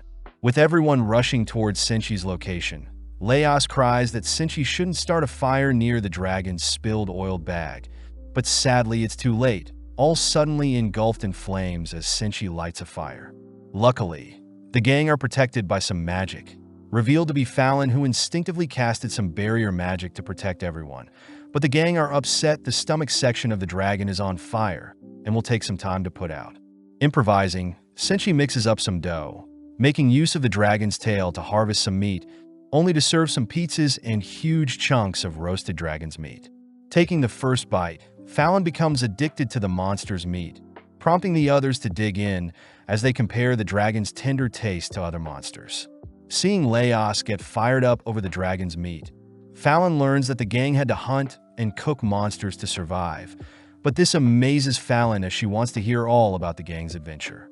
Running through their adventures, Leos ends up showing off the sword he picked up, revealing that it's a living sword, explaining Leos's unusual reactions to the treasure bugs and tentacle ivies. Chilchuck scolds Leos for keeping such a secret from his party, something Leos admits was wrong, but states he plans to keep the living sword until he finds a better one.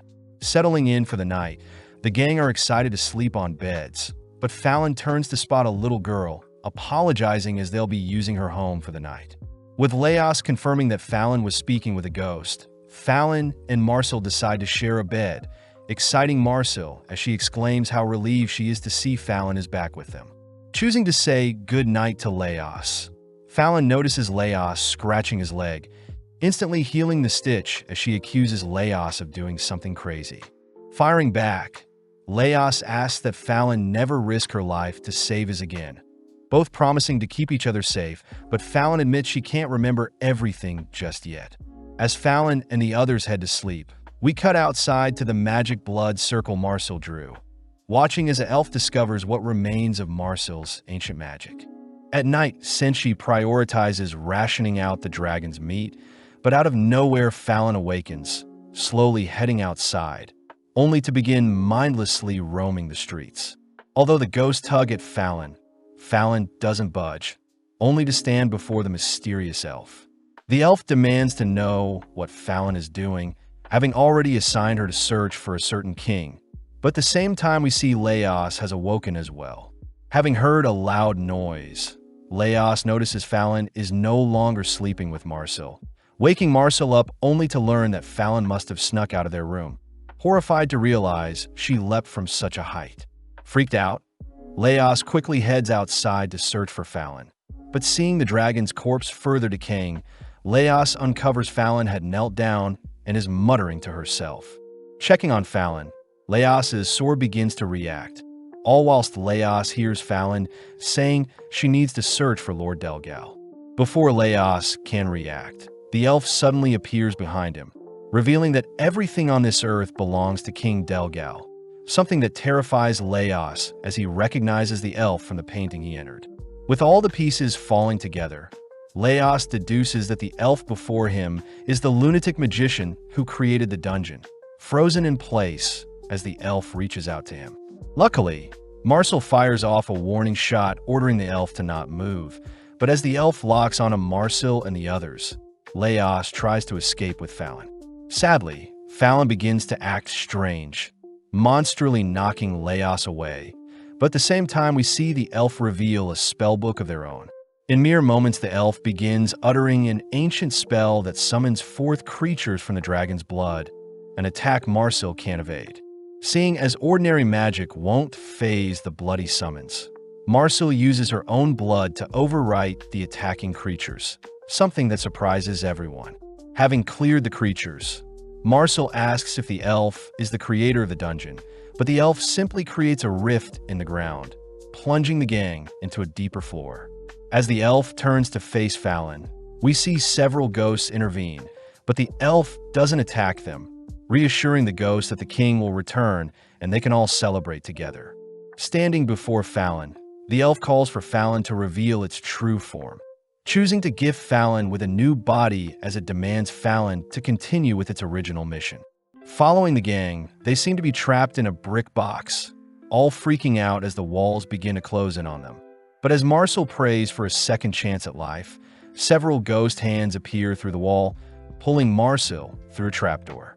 As the gang follow Marcel's lead, they successfully escape the trapped room, all preparing to leave, but suddenly a swarm of ghosts surround them. Unprepared for the encounter, Chilchuck and Senshi muster up their remaining strength to fight, but the ghosts simply vanish before harming the gang. Chilchuck decides to scope out the area whilst the others recover. But when he opens the door, he encounters several orcs who demand to know how people entered their territory. Lead, the female orc leader, gets excited to slay an elf and human. But suddenly Senshi speaks up, declaring that he knows Lead is Zaun's sister and that they're friends with Zaun. Luckily, the orcs recognize Senshi as their vegetable dealer, all amazed to learn that Laos and the gang had slain the red dragon for them, swiftly rewarding the gang with their orc concoction. Taking charge, Lead personally mouth feeds Laos and Marcel the concoction. But seeing as this is the perfect time, Chilchuck asks Lead if she knows anything about an elf magician. Immediately, Lead cries that there's an elf that governs the dungeon and is responsible for maintaining order in the dungeon, and this would explain why the elf appeared now, seeing as the red dragon must have been a monster the elf was controlling. Chilchuck fears that both Laos and Marcel will want to continue chasing after Fallon once they wake up. He suggests they lie, but Senshi is clearly against deceiving the others, forcing Chilchuck to admit he fears death more than anything. When Chilchuck asks if Lead and her orcs can escort him out of the dungeon, Lead gets pissed seeing how spineless Chilchuck is, but Senshi steps in asking Lead to help Chilchuck, seeing as Chilchuck isn't a bad guy. With Senshi remaining behind with the others, Chilchuck follows Lead, all whilst cursing at the foolishness of the others to stay behind, but Lead asks if abandoning his friends was the right thing to do. Chilchuck tries explaining how they're searching for a friend, but out of nowhere a ghost appears behind Chilchuck, nonchalantly passing by him as Lead reveals the ghosts are residents of the city and are actually quite intellectual. Seeing the ghost asking for them to follow it, the gang end up back at the location of the dragon corpse, but it seems the corpse is gone. Chilchuck utters that the burn markings on the ground was because they set the dragon on fire, but luckily Fallon had protected them with a protection spell, even though she was surprised she managed to cast it. Lead grows more impressed hearing how heroic Laos was to have given up his leg to slay the dragon, but Chilchuck wonders if joining the gang was the right thing to do, only to finally make it back to their resting place. As Chilchuck packs his stuff, he continues to tell Lead about how Marcel saved them from the attackers the elf summoned, but feeling pathetic, Chilchuck admits to being a coward that leaves his friends behind. Lead says she knows Chilchuck values his friends a lot, but as they continue back along their route, Chilchuck suddenly bumps into Laos's sword, noticing a strange blood trail that leads from the dragon's corpse. Choosing to return to the others to say his final goodbye, Chilchuck notices Laos attempting to leave, swiftly tackling him as Chilchuck cries, "Laos needs rest." Chilchuck admits he feels sympathy for Laos, but Chilchuck cries that their party isn't ready to deal with the elf nor chase after Fallon, begging Laos to return to the surface and report their findings in hopes for a better chance to find Fallon later. Senshi backs Chilchuck up, seeing as resting and returning is the best plan. Plus, Lead has reported the red dragon's death to Zaun, and the orcs plan to assist Laos once he returns. Seeing as it's the right thing to do, Laos agrees to leave for now and return in the future. Elsewhere, we see Mr. Tansu waking up Kabru and his party with some goat's blood, ordering Kabru to head back to town to recover, seeing as they were seemingly saved from drowning. Kuro puts his sniffer to the test, confirming that the people that looted their bodies also saved them. But before the party can leave, Mr. Tansu asks to be paid for waking everyone up. Kabru remembers that they were attacked by some mermaids, but seeing Namari, Kabru seemingly recognizes her, pissing Rin off as she accuses Kabru of flirting with everyone.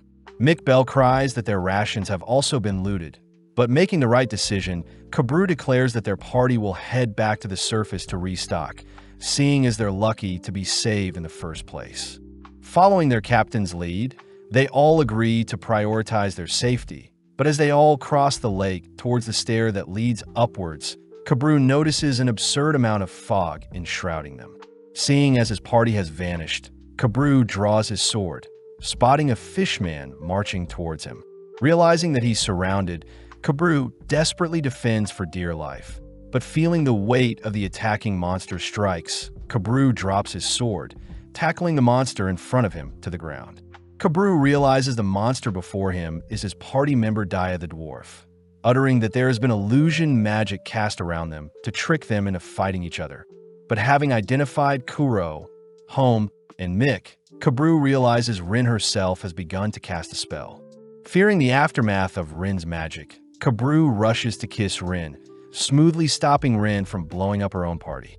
Spotting two fishmen wielding tridents, Kabru rushes to knock them out, but seeing as the illusion spell is still in effect, Kabru locks onto a particular fishman standing in the back. Rushing to slay the fishman, Kabru watches as the illusion spell is removed, realizing the attacker before them is the corpse retriever that had saved them earlier. Kabru states that he knows corpse retrieval pays better than slaying monsters, and deduces that the men had simply followed them into the deeper floors in hopes Kabru's party will get wiped in order to revive them and cash in another revival job. Sadly, Kabru's party was already revived by Mr. Tansu, and since the men were greedy, they tried tricking Kabru's party to slay each other with illusion magic. The men admit it would have been nice if Kabru brawled with Mr. Tansu's party. That way the men could have revived and cashed in on 2 revival jobs. But this annoys Kabru, as he says adventures attacking other adventures is a crime. When Kabru threatens to report the men to the Lord of the Island, the men ask that Kabru take the 2 men he knocked out to the resurrection office and get paid for retrieving their bodies, striking a deal to take 30% of the proceeds Kabru makes, something that entices Kabru. Before Kabru can carry the knocked out men, Kabru turns his weapon onto the leader of the men, instantly slaying him only to slaughter his 2 friends. With only 1 man left, he begs to be spared, seeing as they only care about money. But hearing the man's pathetic pleas, Kabru puts him out of his misery. Choosing to dump the bodies for the surrounding fish to feed on, Kabru apologizes for leading their party into such a slump, but Rin says it can't be helped seeing as their party skill level isn't that advanced. Kabru knows the Lord of the Lands only cares about profit and money, but seeing as there is no excitement or incentive to continue to explore the dungeon, it seems adventurers will no longer venture into the dungeon and slay the monsters, eventually causing the monsters of the dungeon to spill out. Kabru declares they'll lift the curse of the dungeon to ensure no such thing can harm the innocent citizens living on the surface, but out of nowhere Mick Bell reports they've found food and loot on the men that attacked them.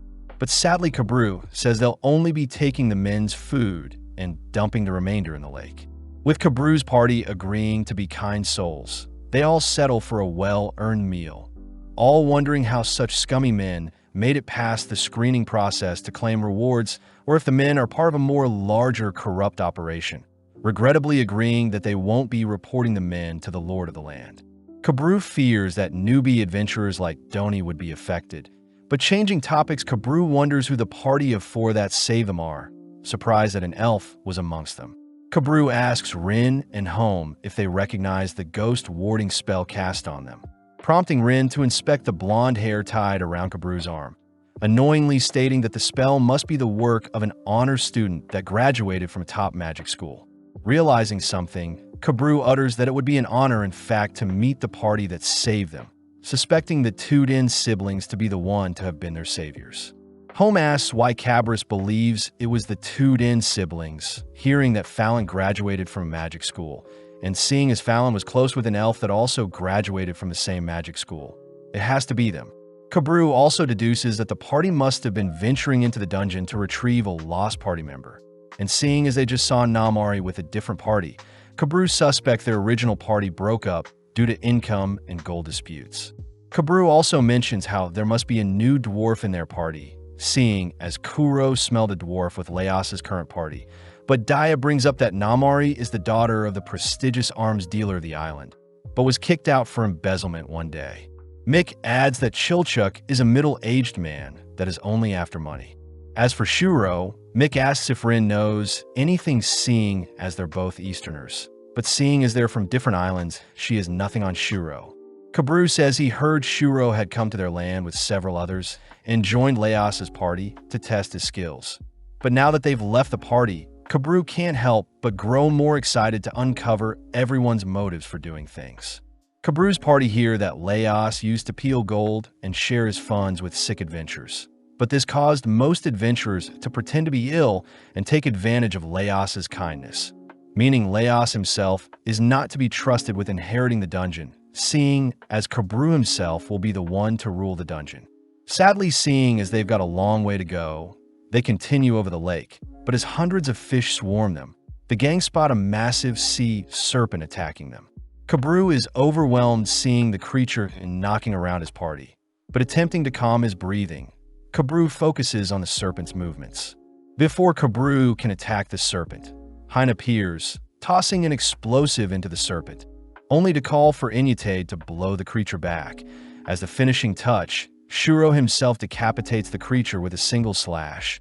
But as Maizuru tries complimenting Shuro's amazing power, Shuro ignores the compliment, demanding his party follow him deeper into the dungeon, stressing his party as Shuro is quite malnourished, having been fixated on Fallon all this time.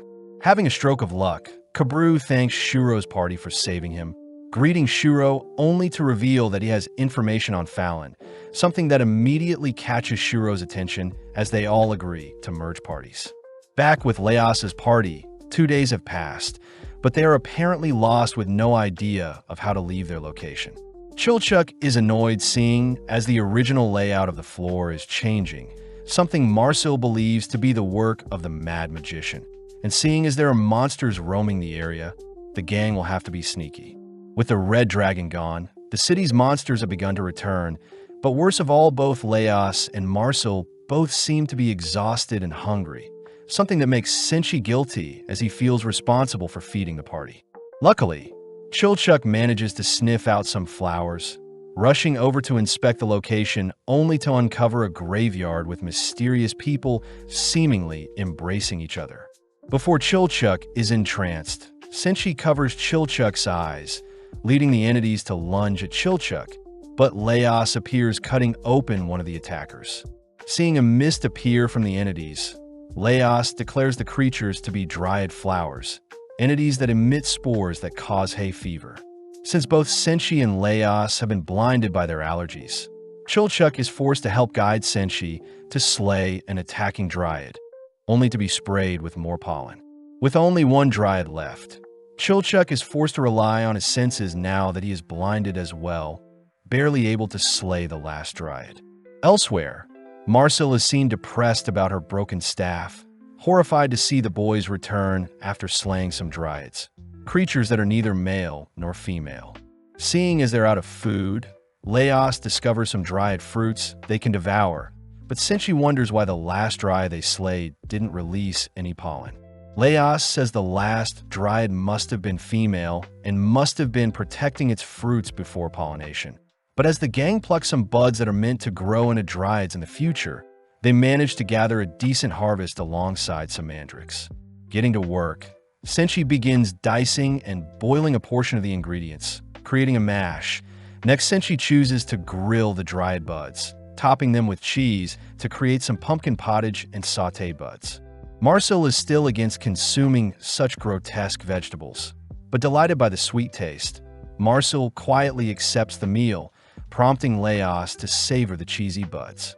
The gang fear that the morphing dungeon will prevent them from ever leaving, but the gang reason they should start noting down any patterns the dungeon exhibits, exciting Marcel as she declares she'll have to teach Leos some healing and defensive magic if they want to survive the magician's wrath. Seeing as Fallon has already taught Leos the fundamentals from the gnome system, Marcel offers to build on Leos's magic knowledge, all while Senshi tries standing in for Chilchuck's deceased father, attempting to explain the birds and the bees to Chilchuck. Choosing to stay in an abandoned house, Marcel takes Leos's hand, asking him to place it on one of her wounds whilst ordering Leos to sync up his breathing with hers. Repeating Marcel's spell, Leos manages to heal a small scratch from Marcel's ear, and seeing as Senshi is in need of some healing, Senshi is Leos's next test subject. In the meantime, Marcel tries repairing her staff with sticks from the dryads, But seeing Senshi behaving shy before Leos can heal him, Marcel reminds the boy's skin-on-skin contact is normal. Chilchuk says he prefers if Leos developed his social skills as a leader, calling out Marcel's use of black magic. But Marcel wonders if Chilchuk's hatred towards magic may be because his kind were kidnapped by elves who tampered with black magic in the past. Marcel chooses to explain the type of black magic she is studying, elaborating by asking how someone would scale a spell from a small incantation to a much larger one.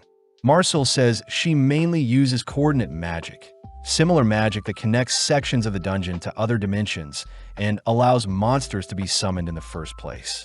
Marcel reveals that since Fallon couldn't revive herself, Marcel had rewrote a section of the dungeon to integrate Fallon into the dungeon in order to resummon her, but out of nowhere the dungeon begins to shake.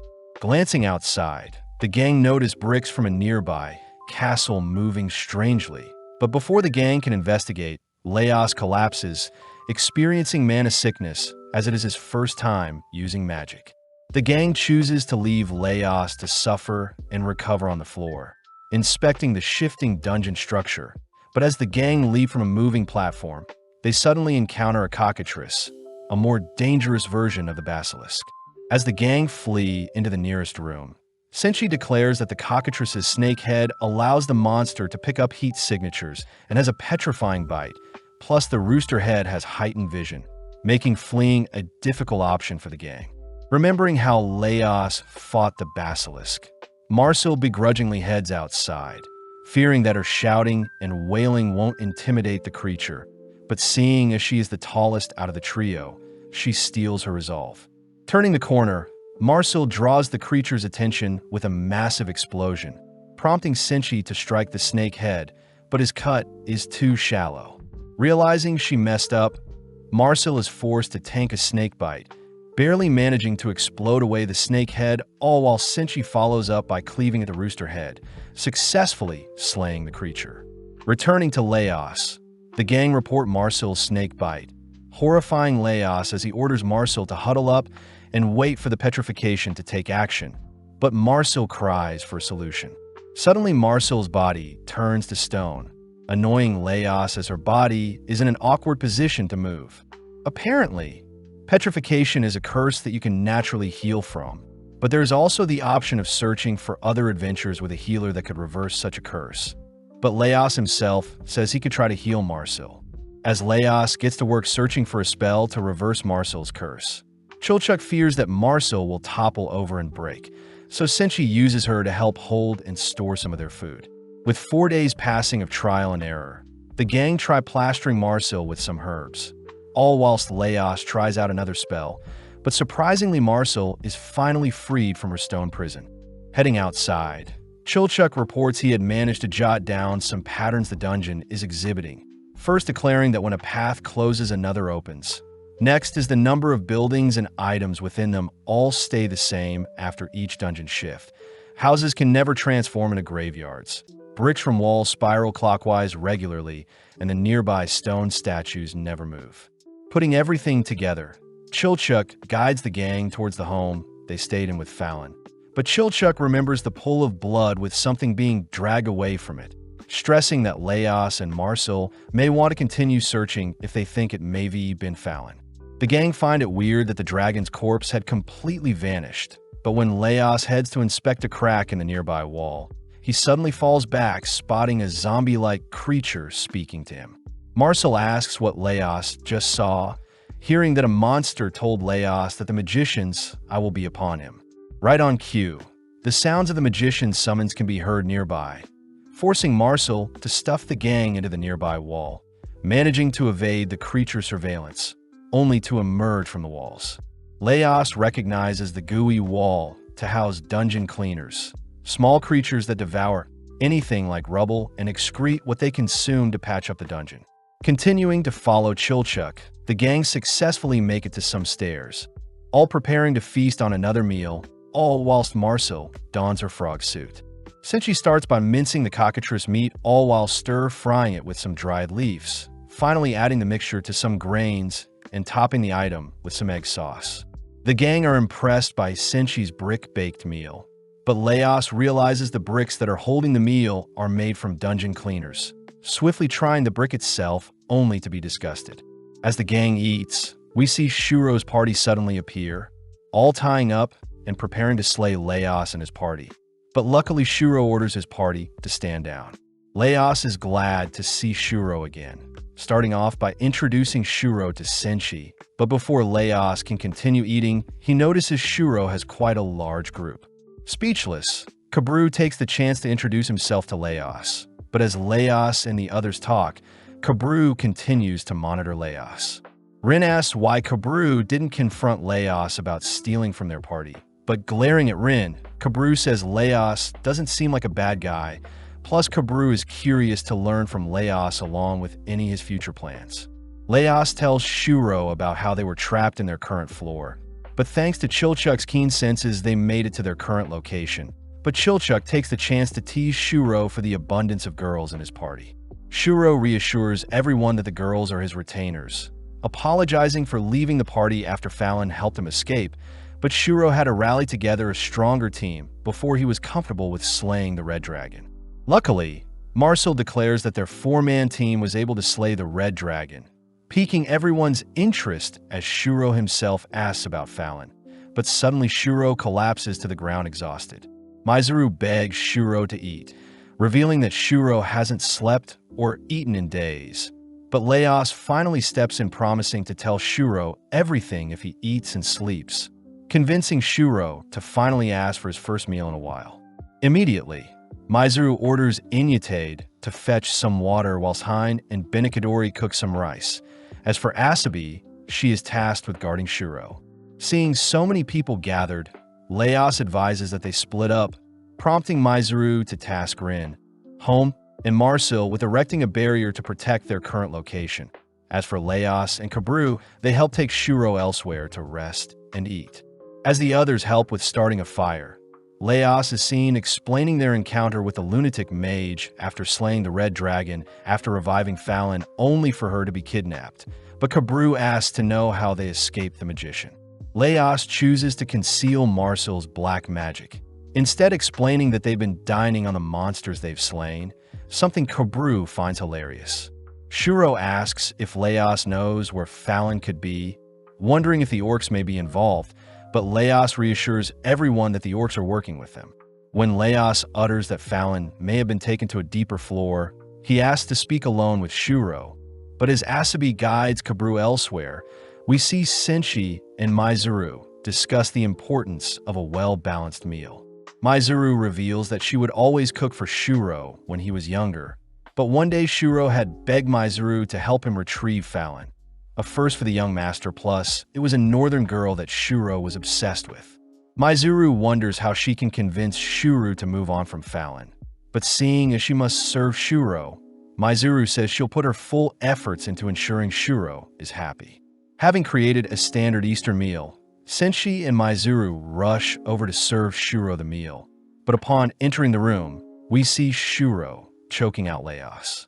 Maizuru demands to know what happened, only for Asabi to utter that Laos had used black magic to revive Fallon, something Shuro cries is illegal. Shuro says Fallon will surely be captured and tortured, plus the elf from the west may also intervene, but Laos states it was the only way to bring Fallon back, something that makes Shuro draw his sword. As Shuro quivers at the crime Laos had committed, we pan out to see Fallon observing the gang's gathering, now housing a monstrous half-human body, all whilst promising she'll find Lord Delgal. The attacker demands the boys drop their weapons, but getting a closer look, Chilchuk realizes the attacker is Asabi, one of Shuro's retainers.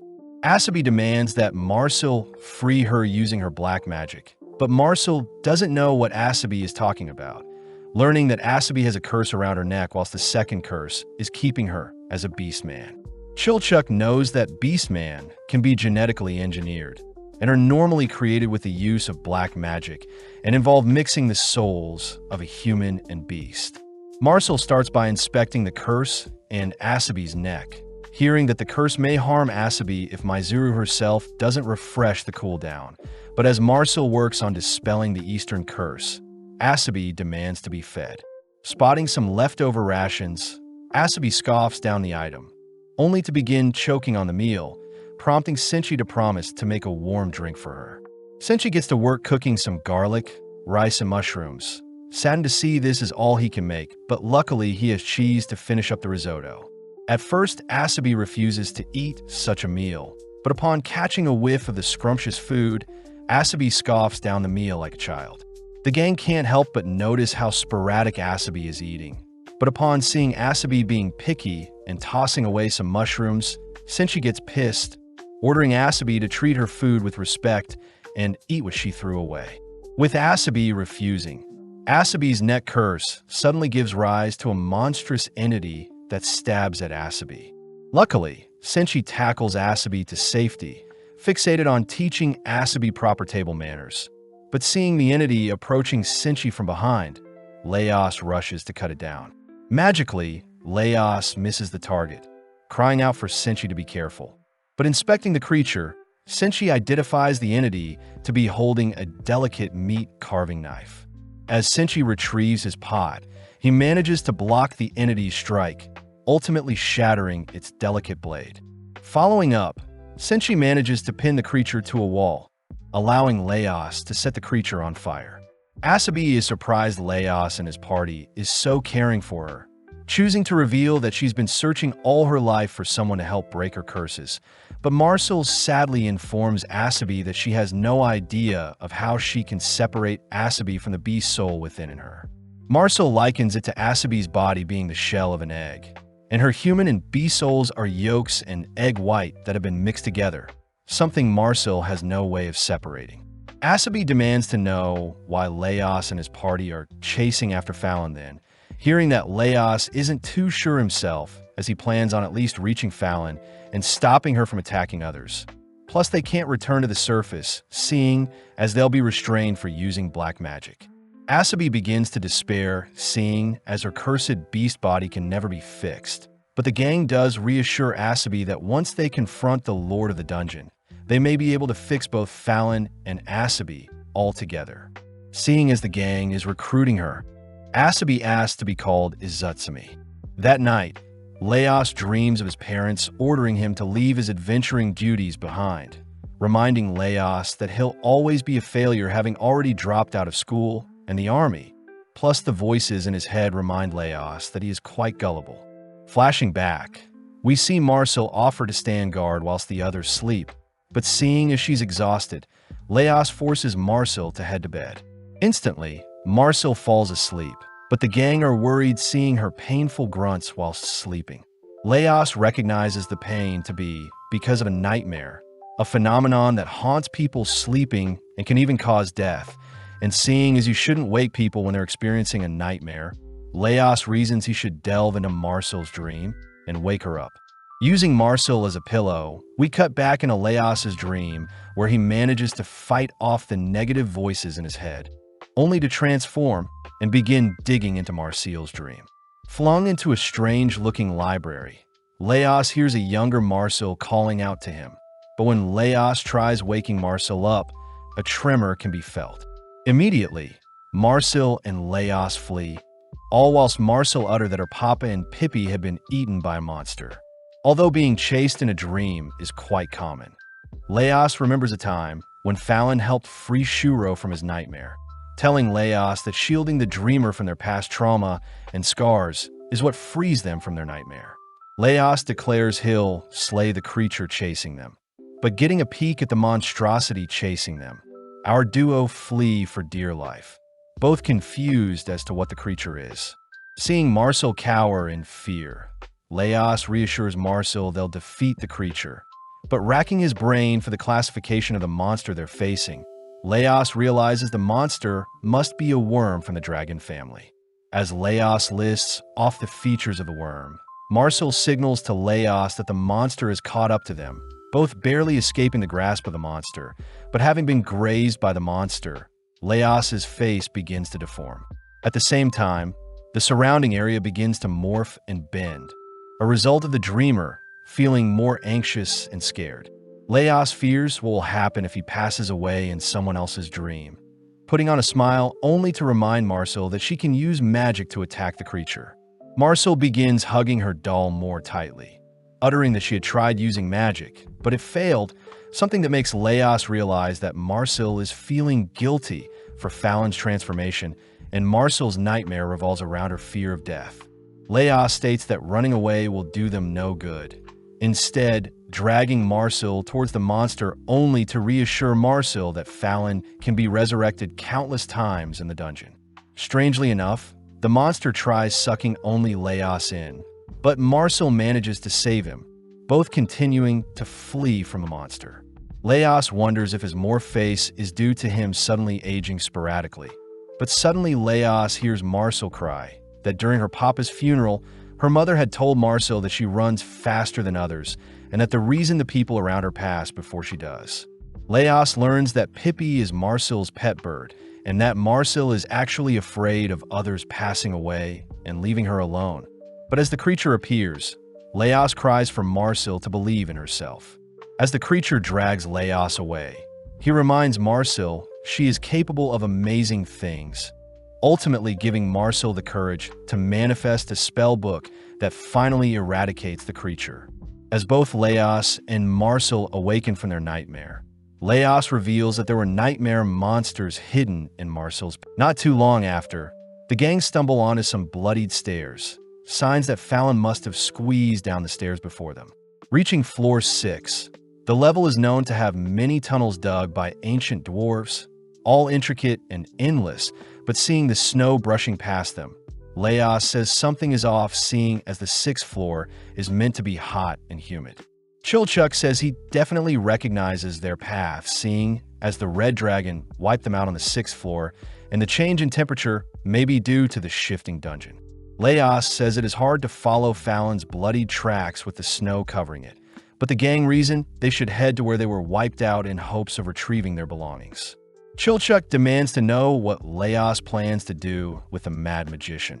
Hearing as Leos mentions the name Lord Delgal, the person the Red Dragon is seemingly searching for. Marcel recognizes Lord Delgal to be the last king of the Golden City that fell a millennium ago, and a lot of the loot found has inscriptions of him, all praising him. Chilchuck realizes that when the dungeon was first discovered, it was Delgal, the old man, who appeared before them only to vanish into dust, making the Mad Magician's search for Delgal impossible, seeing as he has vanished. Leos suspects the Mad Magician is simply protecting the king they were assigned to serve, but when the gang hear that Leos had already encountered the same elf in the paintings, the gang cry Leos should have told them sooner. Marcel says it's unique for an elf to live over 1,000 years, since the average lifespan of an elf is around 500, and there is no magic in the world that can extend one's lifespan. Leos says they can maybe show that they aren't enemies of Delgal nor the magician. But as the gang continue along the tunnel, they're all struck by harrowing cold winds. Fearing they'll get separated, the gang all decide to hold onto each other, barely managing to make it to a nearby shelter. Drowned in darkness, Marcel lights up their surroundings, but surprisingly, there seems to be a few extra party members. Inspecting the members, Leos says there are shapeshifters amongst them, normal encounters when Leos was working his hometown. Although the creatures aren't immediately violent, they tend to devour the original copy and take their place, frightening everyone. Luckily, Leos's clones are clearly incoherent and non-realistic, a feature of the shapeshifters as they can read memories and morph based on how other people expect them to be. The gang first rule out a masculine-looking Marcel, only to pick out a copy of Chilchuck and Senshi based on their irregular clothing, ultimately locking up a portion of the copies. Leos knows that attacking the remaining copies will end in a brawl, so the gang continue sifting through the copies, first demanding that Marcel's copies show off their magic books. Luckily, the gang are able to apply the same technique to remove one of each copy, leaving only pairs for Marcel, Senshi, and Chilchuck. Unable to pick out the fakes, Leos reasons they should all cook up a meal, but the gang fear that Leos still won't be able to figure it out. With the pairs all ordered to create their own meals, Leos starts by observing Chilchuck's sitting habits. But when Chilchuck asks for help with opening a jar, Chilchuck cries that the real Chilchuck would never do such a thing. As Leos notes down the Chilchuk's behaviors, he moves on to Marcel, only to observe Marcel be complaining as usual, whilst Marcel seems cool, calm, and collected. Finally, Leos finds it hard to distinguish the Senshis, seeing as they're both masters at cooking. But Leos does note how cool-looking one of the Senshis are. With the meal being served, Leos admits he has no idea who is real and fake, but relying on his intuition, Leos ends up picking out his party from the clones.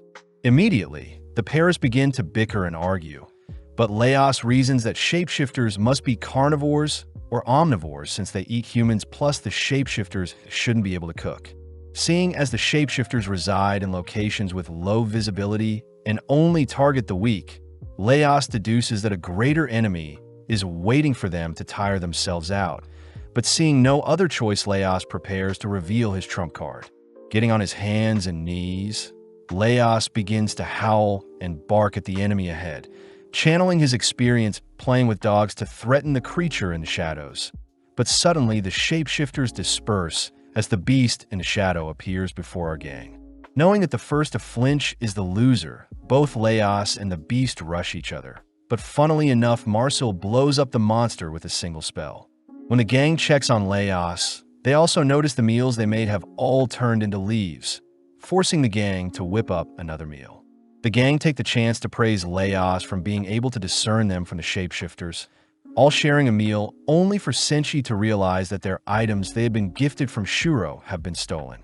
Following some grain tracks, the gang stumble onto an empty cell with their provisions. But turning around, they notice an attacker has captured Marcel and is demanding to have a chat. The attacker demands the boys drop their weapons, but getting a closer look, Chilchuk realizes the attacker is Asabi, one of Shuro's retainers.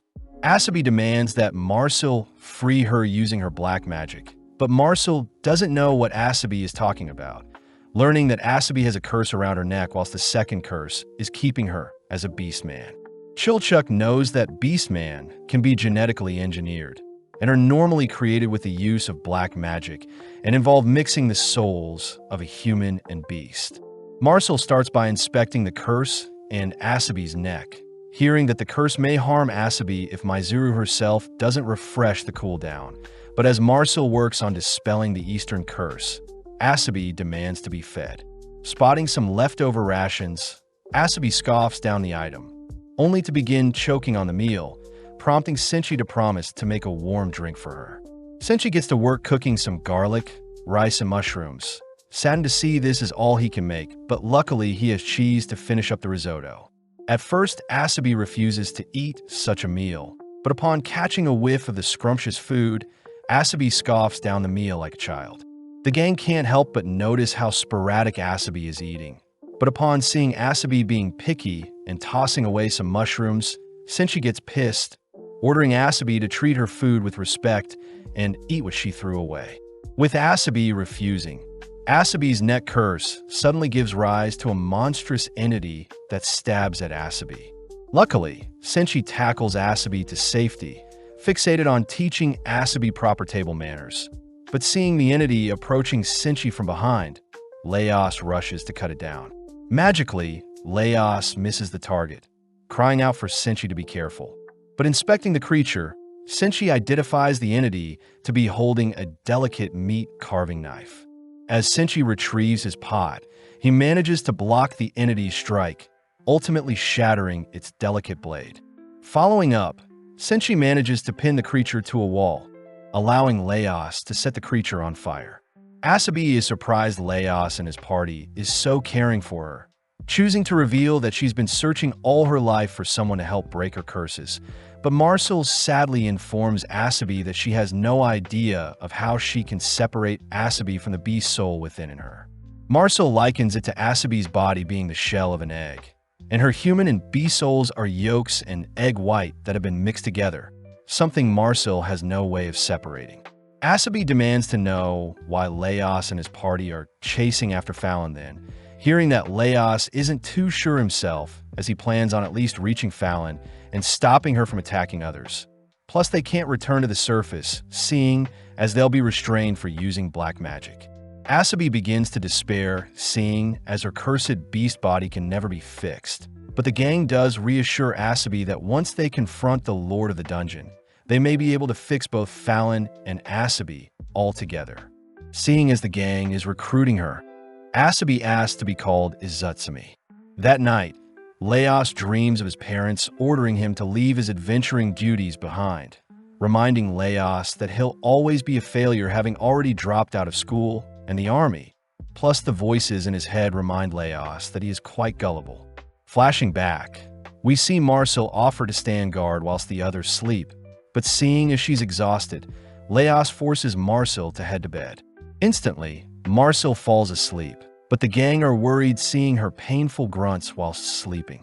Leos recognizes the pain to be because of a nightmare, a phenomenon that haunts people sleeping and can even cause death. And seeing as you shouldn't wake people when they're experiencing a nightmare, Leos reasons he should delve into Marcel's dream and wake her up. Using Marcel as a pillow, we cut back into Leos's dream where he manages to fight off the negative voices in his head, only to transform and begin digging into Marcel's dream. Flung into a strange-looking library, Leos hears a younger Marcel calling out to him. But when Leos tries waking Marcel up, a tremor can be felt. Immediately, Marcel and Leos flee, all whilst Marcel utters that her papa and Pippi had been eaten by a monster. Although being chased in a dream is quite common, Leos remembers a time when Fallon helped free Shuro from his nightmare, telling Leos that shielding the dreamer from their past trauma and scars is what frees them from their nightmare. Leos declares he'll slay the creature chasing them, but getting a peek at the monstrosity chasing them, our duo flee for dear life, both confused as to what the creature is. Seeing Marcel cower in fear, Leos reassures Marcel they'll defeat the creature, but racking his brain for the classification of the monster they're facing, Leos realizes the monster must be a worm from the dragon family. As Leos lists off the features of the worm, Marcel signals to Leos that the monster has caught up to them, both barely escaping the grasp of the monster, but having been grazed by the monster, Leos's face begins to deform. At the same time, the surrounding area begins to morph and bend, a result of the dreamer feeling more anxious and scared. Leos fears what will happen if he passes away in someone else's dream, putting on a smile only to remind Marcel that she can use magic to attack the creature. Marcel begins hugging her doll more tightly, uttering that she had tried using magic, but it failed, something that makes Leos realize that Marcel is feeling guilty for Fallon's transformation, and Marcel's nightmare revolves around her fear of death. Leos states that running away will do them no good, instead dragging Marcel towards the monster only to reassure Marcel that Fallon can be resurrected countless times in the dungeon. Strangely enough, the monster tries sucking only Leos in, but Marcel manages to save him, both continuing to flee from the monster. Leos wonders if his morph face is due to him suddenly aging sporadically, but suddenly Leos hears Marcel cry that during her papa's funeral, her mother had told Marcel that she runs faster than others and that the reason the people around her pass before she does. Leos learns that Pippi is Marcel's pet bird and that Marcel is actually afraid of others passing away and leaving her alone. But as the creature appears, Leos cries for Marcel to believe in herself. As the creature drags Leos away, he reminds Marcel she is capable of amazing things, ultimately giving Marcel the courage to manifest a spell book that finally eradicates the creature. As both Leos and Marcel awaken from their nightmare, Leos reveals that there were nightmare monsters hidden in Marcel's pillow. Leos gets to work cleaning the nightmares off, uttering that they're known as Shun, creatures related to dragons. Steaming and seasoning the nightmares, the gang indulge in their plump taste, all whilst watching the nightmares project the memories of Marcel's dream. Heading through a narrow passage, the gang squeeze through a tight gap, ultimately falling into the pit where they fought the red dragon. With the place frozen over, Marcel utters that it was believed the pit was the deepest in the dungeon, but recently a magic door had been discovered. In their last expedition, the gang had started to sketch out the door for the Lord of the Island, but it was their encounter with the red dragon guarding the door that put everything into motion. getting to work searching for their lost gear. The gang notices a decent amount of it has been ransacked, but luckily Marcel's sleeping bag and Leos's clothes aren't touched. As for their food, it seems to have been eaten, but seeing as other things have been untouched, Chilchuk reasons that only monsters have visited their location. Seeing Marcel sneezing, the gang start to set up camp, but off to the side we see Izutsumi pocketing some loot. Luckily, Chilchuk orders Izutsumi to return what she just stole, scolding her for stealing, but Izutsumi fires back by stating Chilchuk's kind have stories of their legs being lobbed off for stealing. Marcel tries calming the duo down, only to be called to inspect an ice ball that seems to have frozen fish in them. Marcel reasons it's the perfect chance to teach Leos how to draw a magic circle. Happy to hear Leos is getting used to his magic fatigue, but his hallucinations are getting worse. Marcel recognizes the fish to reside from the fourth floors, believing a current must have washed them and froze them in their current location, but Marcel puts Leos to work having him help draw up the magic circle. With the circle complete, Marcel infuses her magic into the circle, creating a massive rupture onto the ice ball, but the ice ball is revealed to be an ice golem in disguise. Funnily enough, Senshi remembers accidentally losing one of his totems, reasoning it must have been washed away and gave birth to the golem before them. As the golem roars, the icicles in the ceiling begin to shatter, all falling towards the gang, but Leos chooses to tank several of them to protect Marcel. As the golem prepares to smash Leos, Izutsumi draws its attention, hearing that they need to break its core to destroy the golem. With Izutsumi keeping the golem distracted, Chilchuk scans the golem from afar, but Izutsumi seems to have gotten stuck in the snow, suddenly mauled by the golem. Luckily, Izutsumi escapes unharmed, watching as Chilchuk fires an arrow at the golem's head, but as Izutsumi checks where the arrow landed, she realizes the golem's core is in its forehead. Seeing as Chilchuk is useless in battle, Izutsumi has no choice but to slay the golem herself, making use of her quick footwork along with an extra arrow to pierce the golem's core, ultimately destroying the creature. The gang are amazed by Izutsumi's strength, but seeing Izutsumi sneezing, they all rush into a cave, starting a fire only for Marcel to order everyone to change out of their wet clothes. Marcel offers to cover Izutsumi with a blanket, but Izutsumi reassures everyone she has nothing to show, nonchalantly changing out of her wet clothing, but Marcel still rushes to cover Izutsumi up. Seeing as it's getting warmer, Senshi tries thawing out a frozen fish, accidentally steaming up the room, but this inspires the gang to sweat it out in their makeshift sauna. Senshi starts to stew the fish to create a broth, adding diced mushrooms and nightmare to enhance the stew, only to top it off with some harpy's egg.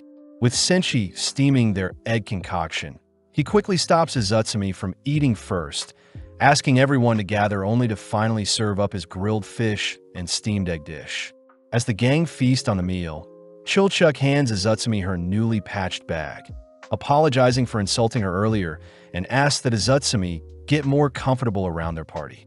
Seeing everyone so jolly, Izutsumi wonders what this strange warm feeling inside of her. Cutting to after the meal, where Marcel helps Izutsumi try on some new clothes, revealing Izutsumi's new adorable form, having borrowed some AnimeSummaries clothing. As the gang munch on some sweet boiled mandrakes, Izutsumi is seen handing her mandrake over to Leos, refusing to eat it. Leos orders Izutsumi to at least have one bite, but clawing at Leos, Izutsumi says she doesn't like eating monsters, fearing that they'll pass down strange diseases. Marcel sympathizes with Izutsumi's thinking, but Marcel admits that she's been surprised by the taste of most monsters, asking what Izutsumi would do with food she didn't like in the past. Izutsumi remembers handing the food she disliked over to Inyatade, but as the gang continue through the strong, chilly winds, they choose to set up camp once more, seeing as the blizzard before them is picking up speed. The gang notice Senshi completely exhausted, reasoning they should try to cook something themselves, but when they go over their remaining resources, Leos reports they're low on essential food items. Izutsumi cries that she will only eat non-monstrous food items, but Leos states that monster food is just like eating cattle or vegetables, but refusing to hear Leos's yapping. Izutsumi suddenly notices a sheep growing from a tree. Leos says the plant before them is a barometz, quickly rushing after Izutsumi, who has already approached the plant, declaring that the plant tends to attract carnivores of all kinds. Stopping at a cave, Izutsumi and Leos spot dire wolves emerge from the cave, but as Leos draws his blade, Izutsumi leaves Leos to deal with the wolves himself, heading to explore cave. Seeing Izutsumi running off, Marcel confronts Izutsumi, demanding to know what Izutsumi is doing, but Izutsumi is simply having the others make up for their lack of effort when fighting the ice golem earlier. Izutsumi knows she can return to the others by following the smell of fire in the wind, suddenly encountering a fork in their path, only to pick the left path based on her intuition. Marcel tries stopping Izutsumi, but Izutsumi wonders why Marcel still eats monsters when she clearly hates it, something Marcel struggles to explain, especially since the sounds of wolves can be heard behind them. Marcel wonders if she should use an explosion spell or a stun spell to deal with the wolves. But annoyed Izutsumi chooses to run off, suddenly hearing a massive explosion behind her. Flashing back, we see Heinz scolding Izutsumi for having Inutade clean snow from the roof. And due to Inutade's clumsiness, she fell from the roof and hurt herself. Izutsumi had asked Inutade why she cleaned the roof for her, but unable to remember their full conversation, Izutsumi simply continued along her path, suddenly caught off guard as a wolf had snuck up on her. Having been distracted, Izutsumi desperately fends for her life, but luckily Marcel arrives, casting a stun spell to blind the wolf, only for Izutsumi to finish off the creature with a broken arm. Marcel helps guide Izutsumi back through the cave, uttering that the reason she eats monsters is to ensure that she can ultimately reach her goals. Marcel knows that avoiding monsters entirely will ultimately slow down their progression through the dungeon, and it's ultimately up to them to make compromises to ensure they're ready for more serious issues. As the girls make it out of the cave, they hear that Leos was able to scare off the dire wolves. But first things first, Leos and Marcel help heal Izutsumi's broken arm. Seeing as the wolves made off with the riper barometz, the gang settle for an unripe one, cutting into the fruit only to spot a sheep hiding within it. Since she starts by harvesting the meat from the sheep, choosing to fry up the ribs only to combine the flesh of the fruit to create some barometz chops. Hesitating, Izutsumi eventually tastes the dish, realizing that the ribs taste more like crab meat. Izutsumi suddenly remembers the reason why Inutade had cleaned the roof in place of her, hearing that Inutade wanted to prove her usefulness to those who gave her a place to stay, advising Izutsumi herself to tackle hard things and grow from them instead of avoiding them all the time. The gang can't help but praise Izutsumi for conquering her fear of eating dungeon monsters, all receiving scratches from an annoyed Izutsumi as she calls out Marcel for not eating her meal.